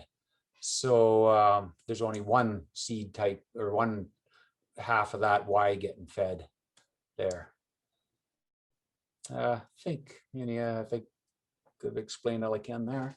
I think one thing to add on that, Lawrence, is just talk about the fact that with all of those species in those 2 boxes, the separation and stuff, and how you rectify that in the sulfur tank. Yeah, so wasn't a big issue in the drill box. One reason being there isn't near as big of a variation in seed size or density in that mix. But in the corn row mix, we got faba beans all the way down to Phacelia, which is very small and light. So we have had issues with the settling there. And so this past year, we used a cordless drill with a short, maybe a foot long or 18-inch long piece of, I think it's 2-inch auger. Stop every 10 or 12 acres and stir it up. We're talking lately. The reason we have that, we have those mixes where they are, is originally when I started growing faba beans, they were really big. The first year I had that multi-species broadband plant system, I had faba beans in it, and they plugged some of the flutes in the drill. But since then, we've gone to much smaller faba bean seeds, and we're thinking we're likely going to switch and put the corn row mix in the drill box and the wheel track mix back in the Salford. And just being that the depth of the seed is not nearly as deep, and it's the full width of that box, I think it'll be less issues there. Whereas in the Salford, being we're only planting with half the width of each half, I guess I'd say, there's 2 rows there. It tends to be able to, the smaller and heavier small seed tends to be able to settle in the areas that are not getting funneled right down into the meters as well. Hope I explained that well enough. I think so, yep. Mike Bierman is taking us back to the manure question. He's wondering about whether you think you could get enough nitrogen out of spring liquid hog manure applied into the system? So I guess I've been thinking you're gonna either broadcast, I guess you're pretty gonna have to broadcast that. You can't knife, well, you can knife it in, but not a lot, not very much, right in the row area. Yeah, I don't know. I don't know my N numbers well enough in hog manure to say that. I forget. I have spread hog manure years ago. I guess if I was thinking about it, you've got the green to carry the weight of the manure tanker, so that's a positive. You could put it on before planting and the green would absorb it, and then you leave it a couple of days, and when you plant, you're getting some incorporation in the corn row with the planter. Somewhat. Yeah, yeah. I'd certainly want to I'd certainly put some of it on in the fall before, in the summer before, because I do think some nitrogen there is a plus. And that would maybe let you put less on the next spring. Okay, next question is from Carson Birtwhistle. If you were to interseed cover crops into your corn ahead of beans, could you see this fitting with the current system? Because that's the one place that we talked about that a little bit this summer is there anything you can do in the corn? Yeah. So we did try that. I think it was 5 years ago. We just spread it. It worked good in the sand, but not in the clay. The sand that we have, it's got clay underneath it, and that moisture keeps coming up all the way through June. So that year, and I think it had an inch of rain on it. So it worked there, but it didn't work well at all in the clay. I know people are obviously using seeders now for that, which would be I think it'd be a must, because we have a lot of residue cover in the spring. And unless you got it into the soil, I'm sure spreading won't work. I'm sure of that. The year that we did it, that was like 5 or so years ago. It's before we were into the no-tilling the corn. And so we didn't have that big residue problem with the seed to soil contact. So the other thing is herbicides. I am of the belief that if you want good weed control, you need a herbicide that's going to last. If you want to interseed cover crop into your corn, you need a herbicide that isn't going to last. So depending on your weed spectrum, it's certainly a consideration there. I have tried, we did go in and 1 year drilled after corn harvest. The guys farther south are doing that. It was just too late. That was cereal rye. Guys are flying it on. I haven't tried that yet. I'd like to. There again, we still have quite a bit of residue on the ground, even in the fall, most years. Lawrence, can you talk about how dry you were up there in the Lucknow area? Like, we watched your crops struggle all summer long. And again, it's up to you, but especially that wheat field, I think the guys would be interested in what your yields were or what they were relative to average and stuff like that, because I think there's probably people sitting there wondering what you're giving up in yield. Yeah, this year, I think it was from the 13th of, or not the 13th, but the 20th of June to the end of July, we had only 0.6 inches of rain. So there was places that were drier, but we were suffering. And then finally we did get a good 2 inches on August, I think it's the 2nd, 2nd and 3rd, 4th, maybe. Wheat was good. See, I don't think the drought hurt the wheat too much. It was getting thirsty at the end, but Yeah, wheat was good. It was in 110-ish and 105 to 110. And the beans were an incredible yield this year. We're very well. We did get the August rains, but we did have some beans die on some gravel bottom ground that we like small acres, but there were single plants that did die because of the drought. Yet I topped 70 bushels for an average in the beans this year. And that's, don't know where that yield came from, but I got to wonder if, so that those beans would be planted into ground that had been no-till corn the year before, and also 3 years before that. So I don't know if that had anything to do with it. The yields were good here in beans in this area. I'm not saying they were any better. I think just as good as average, or maybe a little better. Better, I know it's better than the crop insurance average was for Ashfield by a fair bit, but everybody's got different soil. And the corn were 195, which is about 5 bushels above my 10-year average. 6 bushels above my 10-year average, so happy with it. This wasn't the best year that I mentioned in the presentation there. That first year I no-tilled in was the very best year to that point. And the next year into biostrip, or no, next year, the year after, yeah, it was next year, yeah. Again, the best year, best again. So I don't think it's costing us yield. If it is, I'm okay with that, because I think we can give up a few bushels and still be money ahead.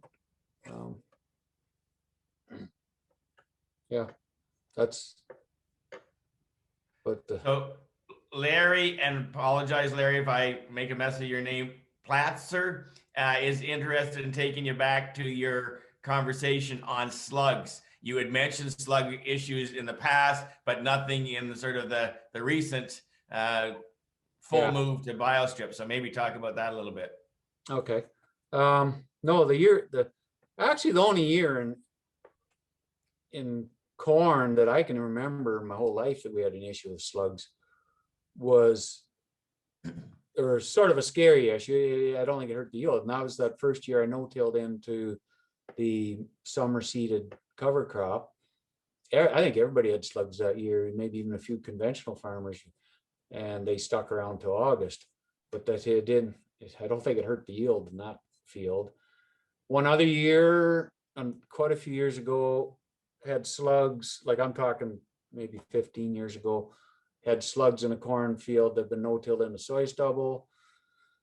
They were just starting to get to the point where I was getting concerned, and then it turned hot and dry and they disappeared. One other year way back, Brother Steve had the slug mess and kidney beans, but falling red clover, wheat and red clover. Other than those, we have not had an issue with slugs. They're there, but not yield robbing at all. Okay, so just as a point of interest, there's still 56 people on the line. It's quarter after. We'll try and go for maybe to 9:30, but with this many people on, let's try something else. And Mary, we might need your help.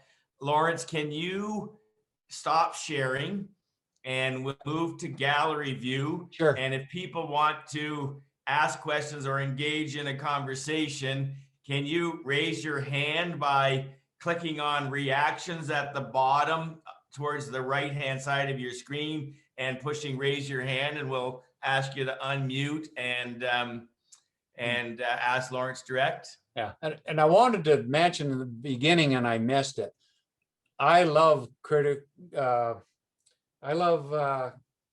constructive criticism.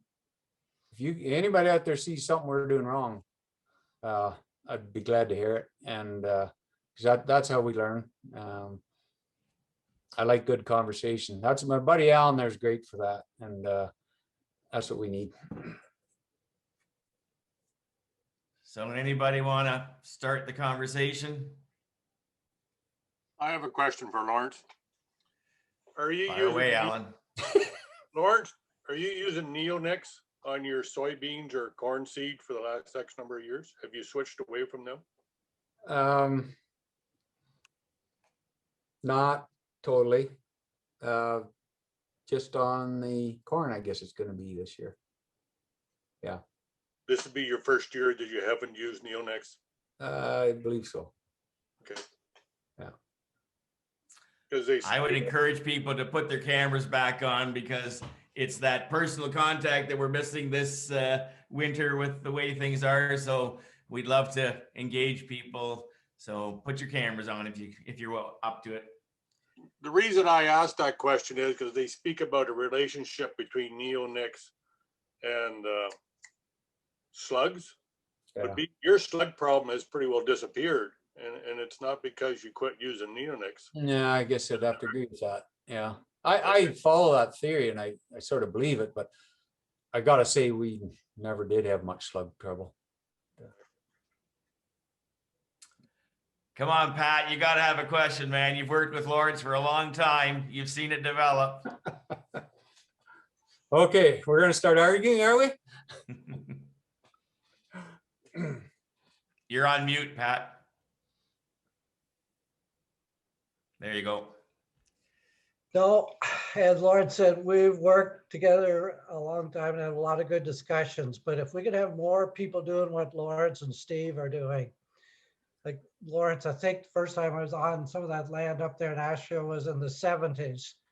And the one thing that I noticed is your land holds moisture much better than it used to. And your attitude towards that. The other thing, I don't want to upset you, Lawrence, but you are anal when it comes to weed control. And if we had more people like that, their total herbicide costs would be down. Remember, Lawrence told me, yeah, there was 2 or 3 flea bane plants out there, so I went out and pulled them. But if we had more people doing that, the total herbicide cost would be down. So it's been a real treat and a treasure to be working with Lawrence and Steve over all these years. And I'm hoping that more people who are watching this will do, Lawrence, what you guys are doing. The manure thing, Lawrence, like we both know what's going to happen when you put those big tankers through there. You're going to cringe. I'm going to say no way. And then it's not going to happen. They're just too heavy. Like the other beautiful thing of your farm is the size of your equipment, the size of the tractor. Like your compacts are so minimal because things are small. I don't think putting a manure tanker through there is going to do you any good.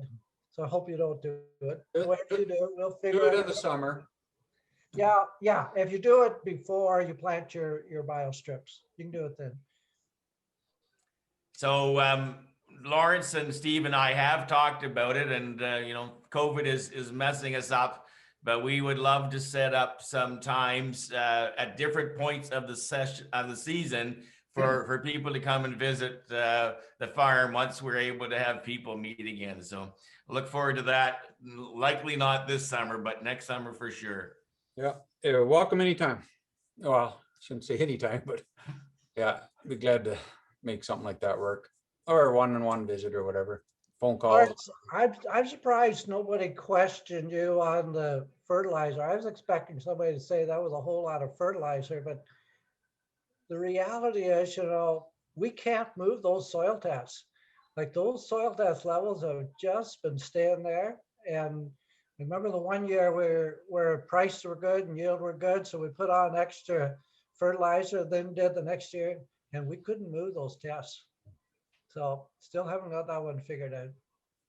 Well, just when you think you're maybe putting your removals out, the yields keep going up too. And Yep, for sure.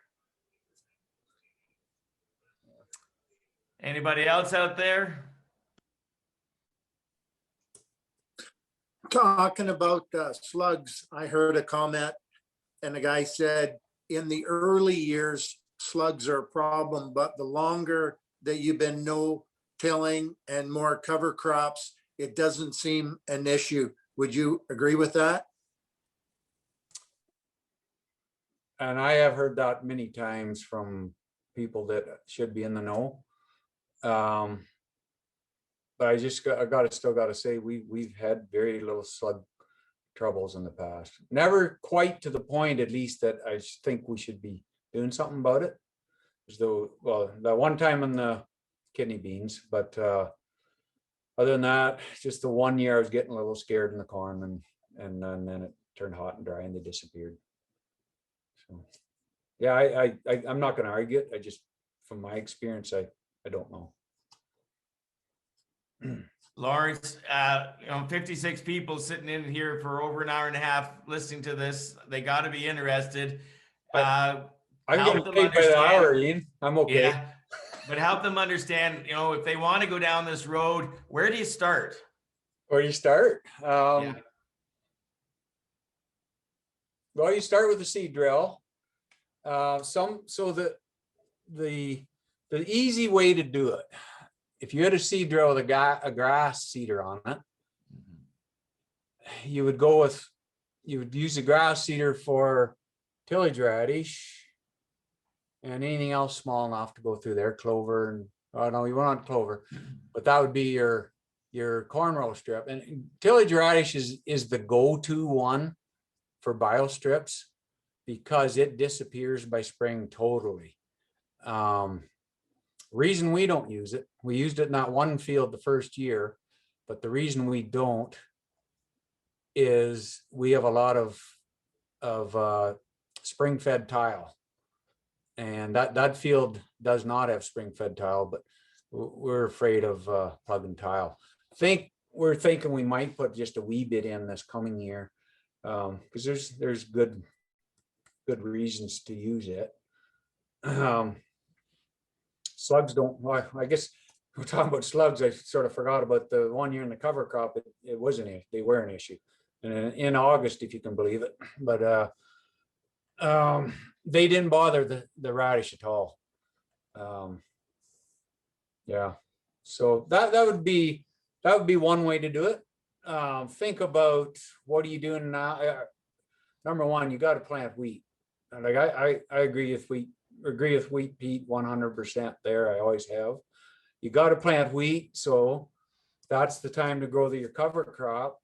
You've got August, September, right through till, well, this year is right through to the middle of December. Or even dug up snow in January. It's still green under there. You got all those months to use to grow carbon, so that's the time to do it. So depending on what you got, but if you're using fertilizer in your wheat, unless you're blending it with the seed, you got to have a way of doing that, putting it on. So whether it's a box drill and you do something like we did, or you do it with the tag along unit behind an air drill, most of them can be set up for planting both seed and fertilizers. So you just set that up with two different species, and Bob's your uncle. Lawrence, can you just talk about that conversation that you and Steve and I had about what happens after a big rain in the fall if you go and check tile outlets on the different fields? Yeah, so Steve has a field or a farm and a half or whatever, 350-acre fields side by side, and each one of them drain into a different outlet, or the majority of the fields do. And so we were dry. So one this year, they're all three different crops, corn, beans, wheat, and then the cover crop. And so the north one was cover crop. So it started raining in August. We had that one good rain. It didn't run tile. I don't think the bean or cornfield started running until September, if I recall correctly. But the cover crop field, that tile did not run for many inches of rain after the other ones were running. And not a big surprise. The soybeans were done growing, the corn was done growing. But it's interesting anyway to see that, to watch that. So it's Yeah, well, I guess put another way, that all the water that fell on that cover crop field was used to grow something. And it's to grow something for the future. Otherwise, that been bare, would have drained through the tile and gone. And what good did we get out of it? But it doesn't hurt you holding that extra moisture either, right? It did not. No, it did not. No. And maybe just talk about the economics of the wheat, because that's a struggle that a lot of people have, right? Is, Yeah. you know, I need another piece of equipment to do wheat, plus I've got, you know, a cost disadvantage sometimes, but just talk about that in the context of your On system, how important that wheat on the is. on the equipment side, I think if you haven't got a drill, hire your neighbor to plant it. You know, we saw what the yields comparisons were there when you had wheat, and then I believe if you add a cover crop to that, you're increasing those yields again. We know it is the research is done on red clover. We know that increases your yield over and above the wheat crop.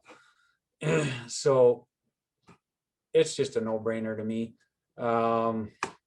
Disease control, you know, you spread your rotation out to at least that 3 years. It's going to alleviate disease in your soybeans.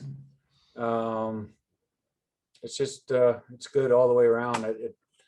I could never understand that 2 years of beans in a row thing, and or more, a lot more than that. And I think we've seen that, like we grew edible beans years ago too.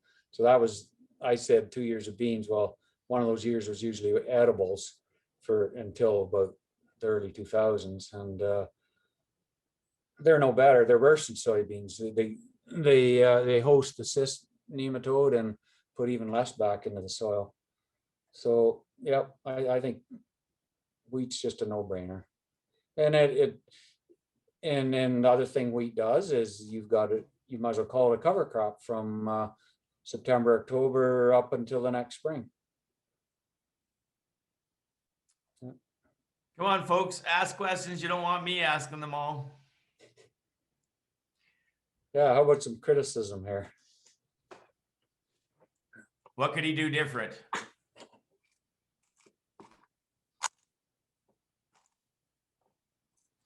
Lawrence, why don't you pasture that cover crop? Huh?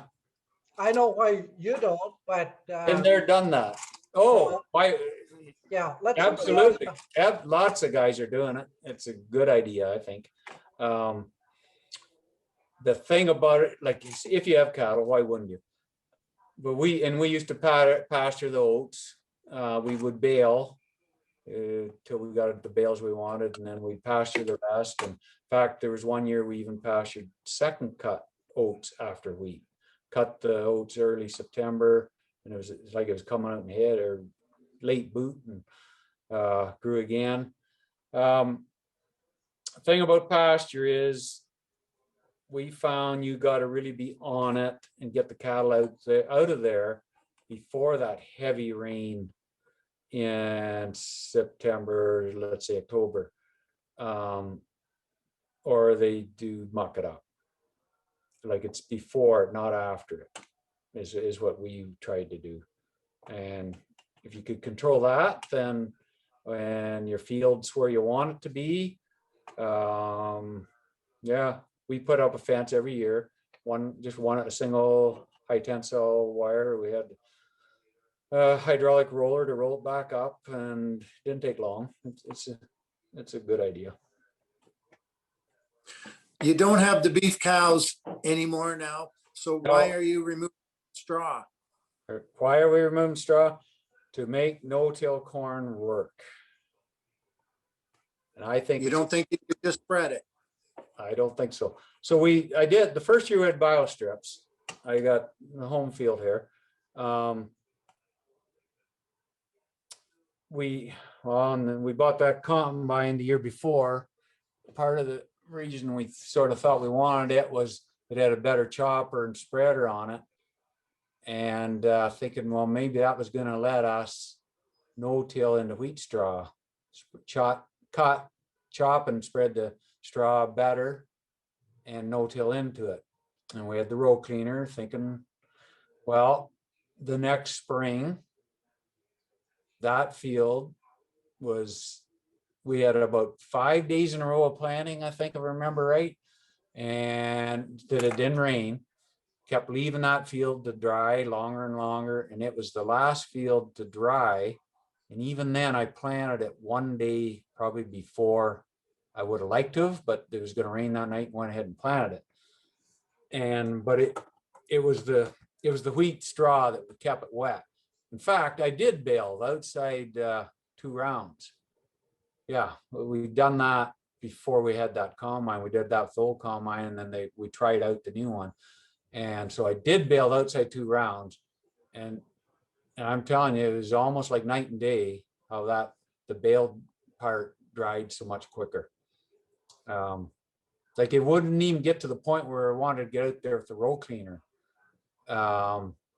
just because it's that wet underneath. Some years it would work, I guess, but if you had to wait that long for each field, well, we would have had our first field planted before the rain, and then I forget, I don't know how long it stayed wet. It might have stayed wet for another week. So that, so far anyway, we're not getting the decomposition of wheat straw to let us do that. So the other question is, why wouldn't you sell the wheat straw? Yeah, exactly. It's a cash crop, exactly. folks. Yeah, there's only We're gonna 20. make cash. Yeah, there's only 20% of that's gonna end up adding to your organic matter. We're getting a minimum of what is it, 3.5 cents a pound, up as high as 7. I don't know, Pat and I have done this before. We don't think, I don't know, fertilizer's going up now, but even last year, the P&K value in that wheat straw could only come up with about 1 cent, 1.25 cents. As long as you have somebody that will take it off, get it done when they say they're gonna, and get the cover crop in ASAP, then go for it, I think. Now, the other thing I was, sorry, so on that field that I spread the straw, just to mention,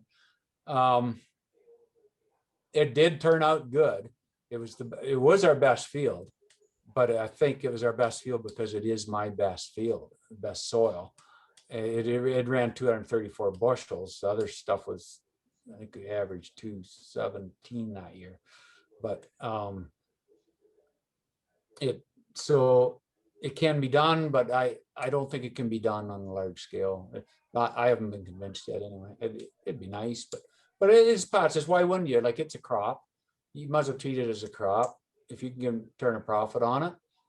And like, I used to be thinking like you, Larry, and there was some years we didn't bale. When we were using airway, we weren't baling some of those years. And I thought that's putting a lot back into the ground, but if it's only 20%, is going to end up being hopefully organic matter someday, that's not very much when you consider what the biomass of the cover crop can do and the roots of the cover crop can do.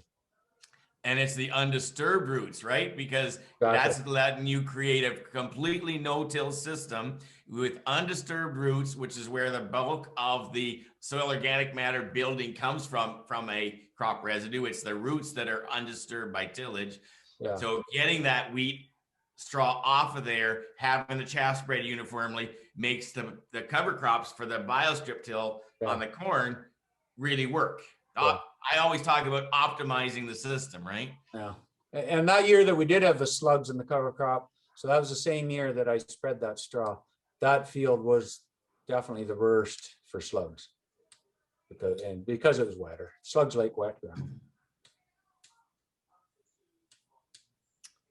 Okay, any more questions from the floor, please? Hey, Ian, there's a question there about vetch. Can you read it? Yeah. Okay, Tyler, I see you have vetch in your mix. Have you had any trouble killing? Because he's been begging the old man to try it, but is scared about getting it to die off. No, so that's hairy vetch. No trouble whatsoever. I keep hearing from other no-tillers and cover crop guys in the US that don't expect to have any trouble. So we're using, the Banville does it. Roundup alone, I don't believe would. Banville 2,4-D, there'd be lots of other ones would too. Yeah, so it's hairy vetch, not, the wild, like tough vetch here. It's a different story. And Lawrence, can you talk about scalability? Because there'll be guys with less acres and more acres than you and I talked about that before. Yeah, I think this system is totally scalable from small to big. Small, obviously, we're considered small anymore. We're doing it. And to go big with you got your air seeders, set them up the same. You got RTK or at least GPS, I should say.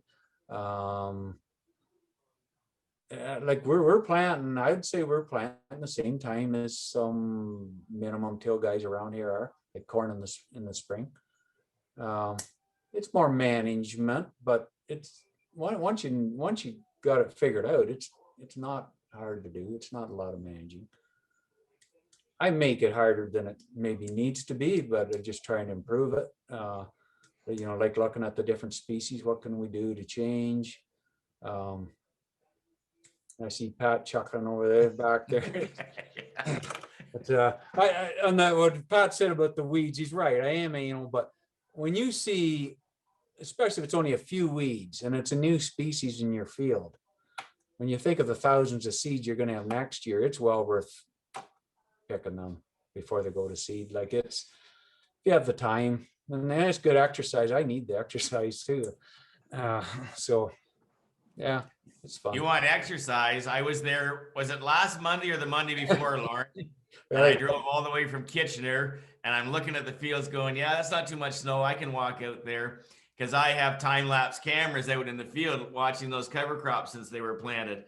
My God, I thought I was going to die of a heart attack walking through, somewhere between mid-calf and waist deep snow to get those cameras. My God. Yeah, and then it's probably almost a foot deeper since you were there.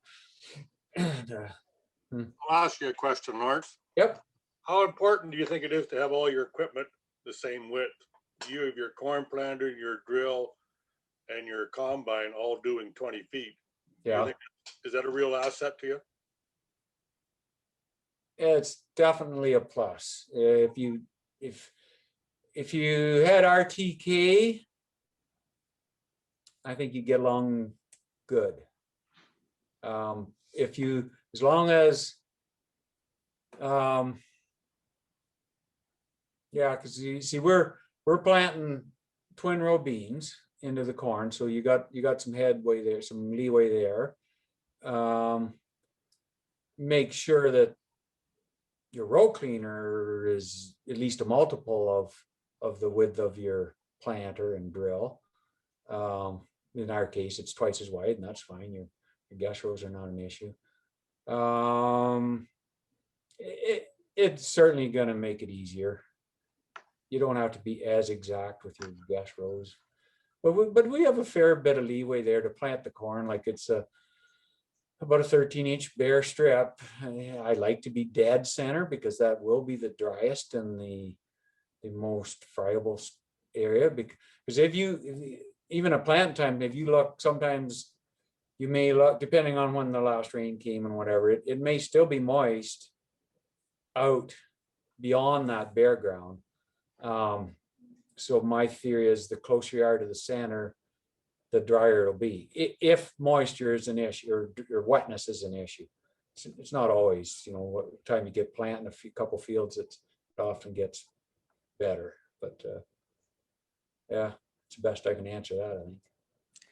Something a little different, Lawrence. Can you talk to the what you're doing for the community in terms of what happens in the fall when all the flowers come out? Oh, people do like sunflowers. This year the sunflowers didn't do well. I got my seed from Stefan Zettner, and he thinks, he knows there was a germ issue and maybe some other issues going on. Frost nipped them in September, but didn't kill them. But I seen it didn't kill them. But yeah, no, people like them. I've seen people pick them. They've had people ask if they could come and pick them. There's what do you call it, Oktoberfest party in Goderich every fall. There's 2 falls, not this past fall, but 2 previous falls. They came pick some sunflowers for decoration. Oh, Marianne really likes it when I pick them and put them on the table for her. So yeah, it adds color to the countryside. Not just the sunflowers.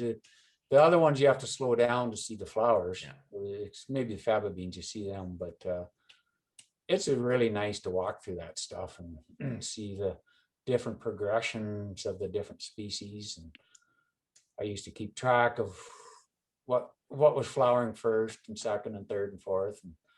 And that's not the same every year either. That can change from year to year too.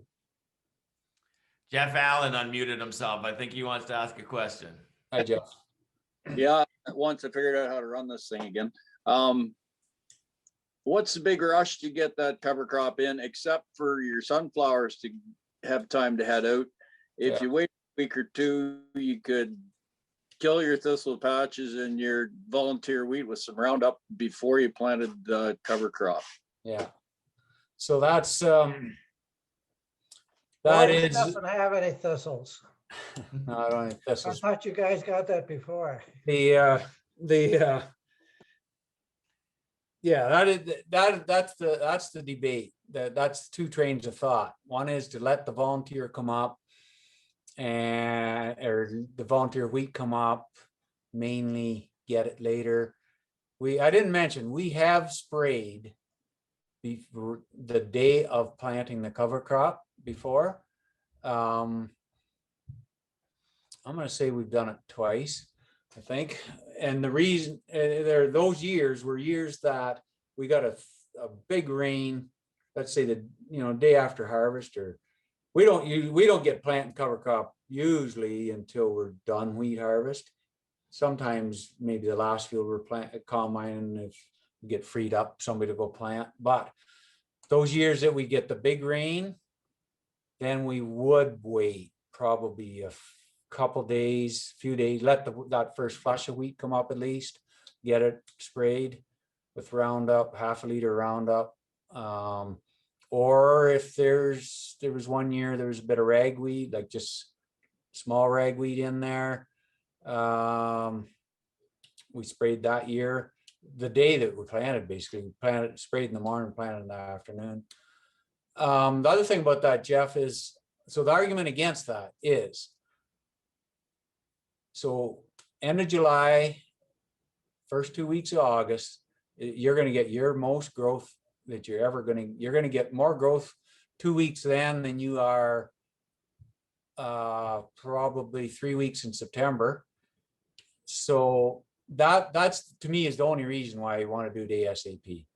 If you believe that you're building carbon, or want more root growth, then that's why I want to do it quick. I know some of the people too that are wanting to wait. They want to wait because they don't want that tall rank growth to deal with in the spring.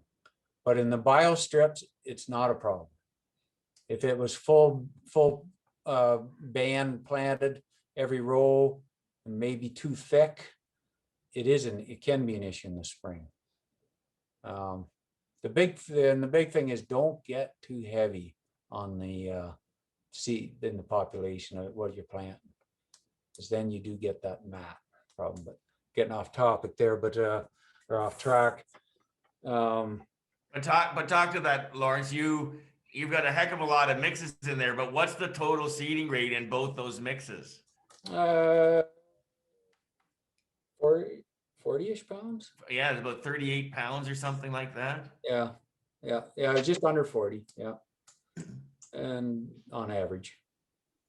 And that the pounds is a hard thing to, you got Phacelia and you got faba beans. So yeah, it's a poppy. I actually go through or it did originally, went through and figured out the population of each species and tried to adjust it that way. And then once if you're happy with what you see, well, then maybe don't adjust it too far from there. So Lawrence, I just want you to know that this crowd is making it very difficult, because when we started this portion of the evening, there was 56 people, and right now there's still 47 people. They just don't want to go to bed. Well, So we're going to cut it off at 10 o'clock. So okay. for those of you As that are on here, ask your questions, because Lawrence said he didn't want to go until the last person dropped off. But well, as I said, I'm getting paid by the hour, so I don't care how long we go. Right, Alan? That's right, Lawrence. But you're happy with minimum wage, correct? Yes, I am. Glad to be able to chat and converse and compare notes and stuff.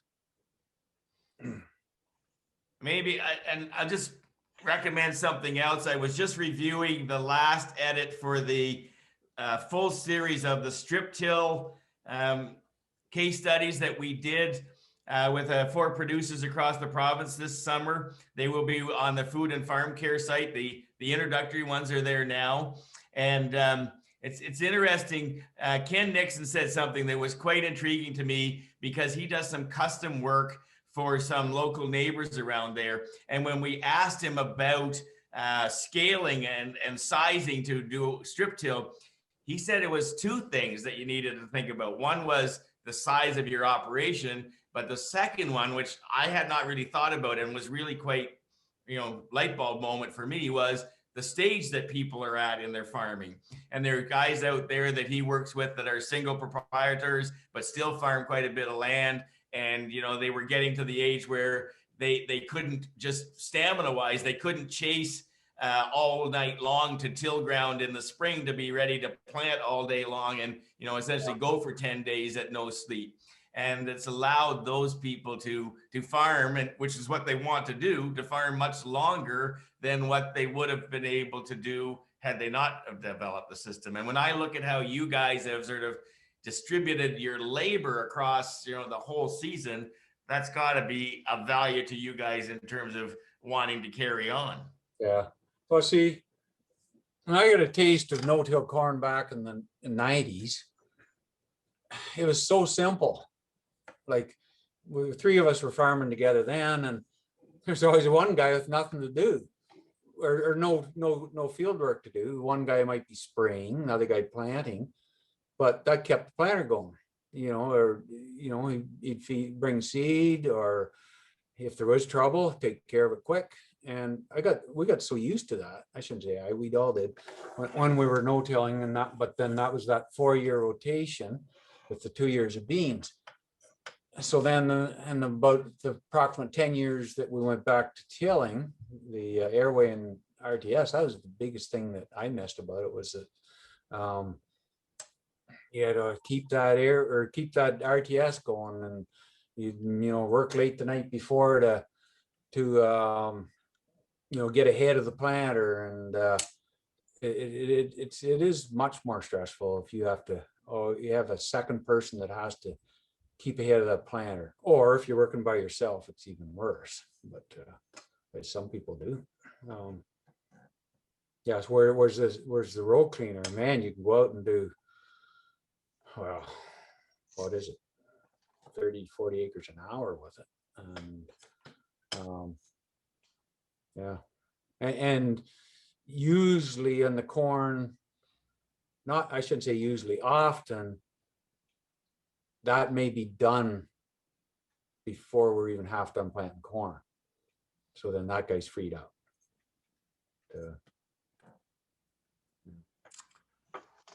So I personally am not going to ask any more questions. And so we've got 5 minutes before we're going to turn it over to Larry to thank Lawrence. So last questions from the floor, please.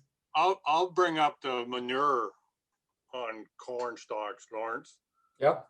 I have a vertical beater spreader with beef pack manure. I'm not liquid, it's beef. We are spreading, there was a field last year, we spread 5 tons to the acre in the fall before. We spread another 5 tons to the acre in the spring. I have the same residue mover that Lawrence has, And we pulled in there and we could move that manure out of the way and still have a beautiful spot to plant corn. Mhm. But you do have to have a vertical spreader, and we are spreading 30 feet.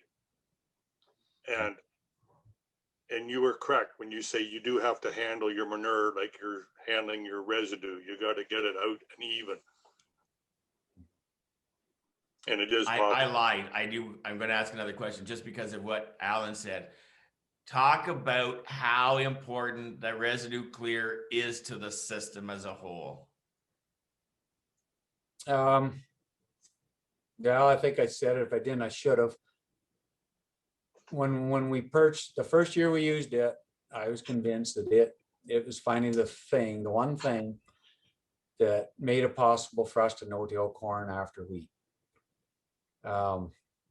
Because to me, the biggest drop or the biggest stumbling block there is soil moisture, excess soil moisture. If you don't plant that corn crop when the soil is excellent condition, you're going to suffer all year. And I believe that's what the problem was when we were doing a few acres here and trying it back in the 80s. We were ridge tilling at the time, but wanting to no-till. We could just never get the field dry enough. And so I think that's what's really brought us to that point that we can no-till corn into wheat stubble. And then the biostrips has just made it better. There was a person asked me yesterday about strip tilling or using your residue mover. And they're at the end of the day, they're both doing the same thing. They're both creating black soil 2 to 3 days before you want to plant to give you a beautiful planting environment. Yeah, see, yeah, I believe that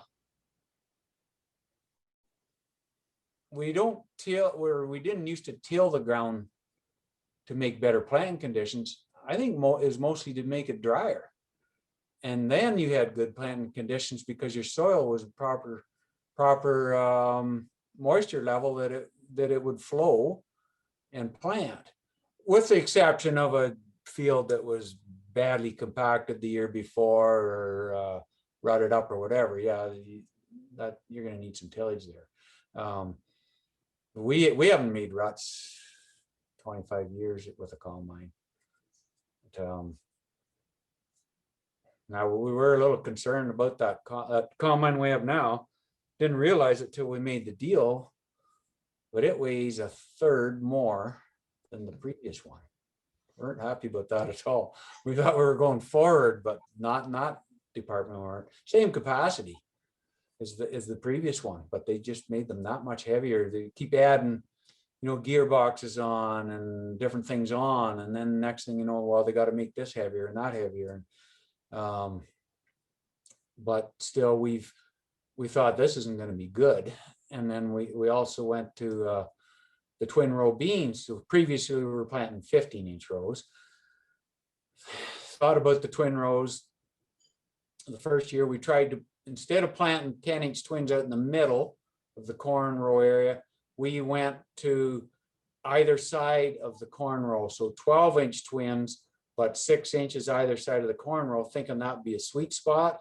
And a little farther away from the tire middles from the combine tracks. That worked good in the first field, which was sandy. And then it rained and the clay wasn't drying out. And then we switched it over to the 10-inch rows and used the row cleaner.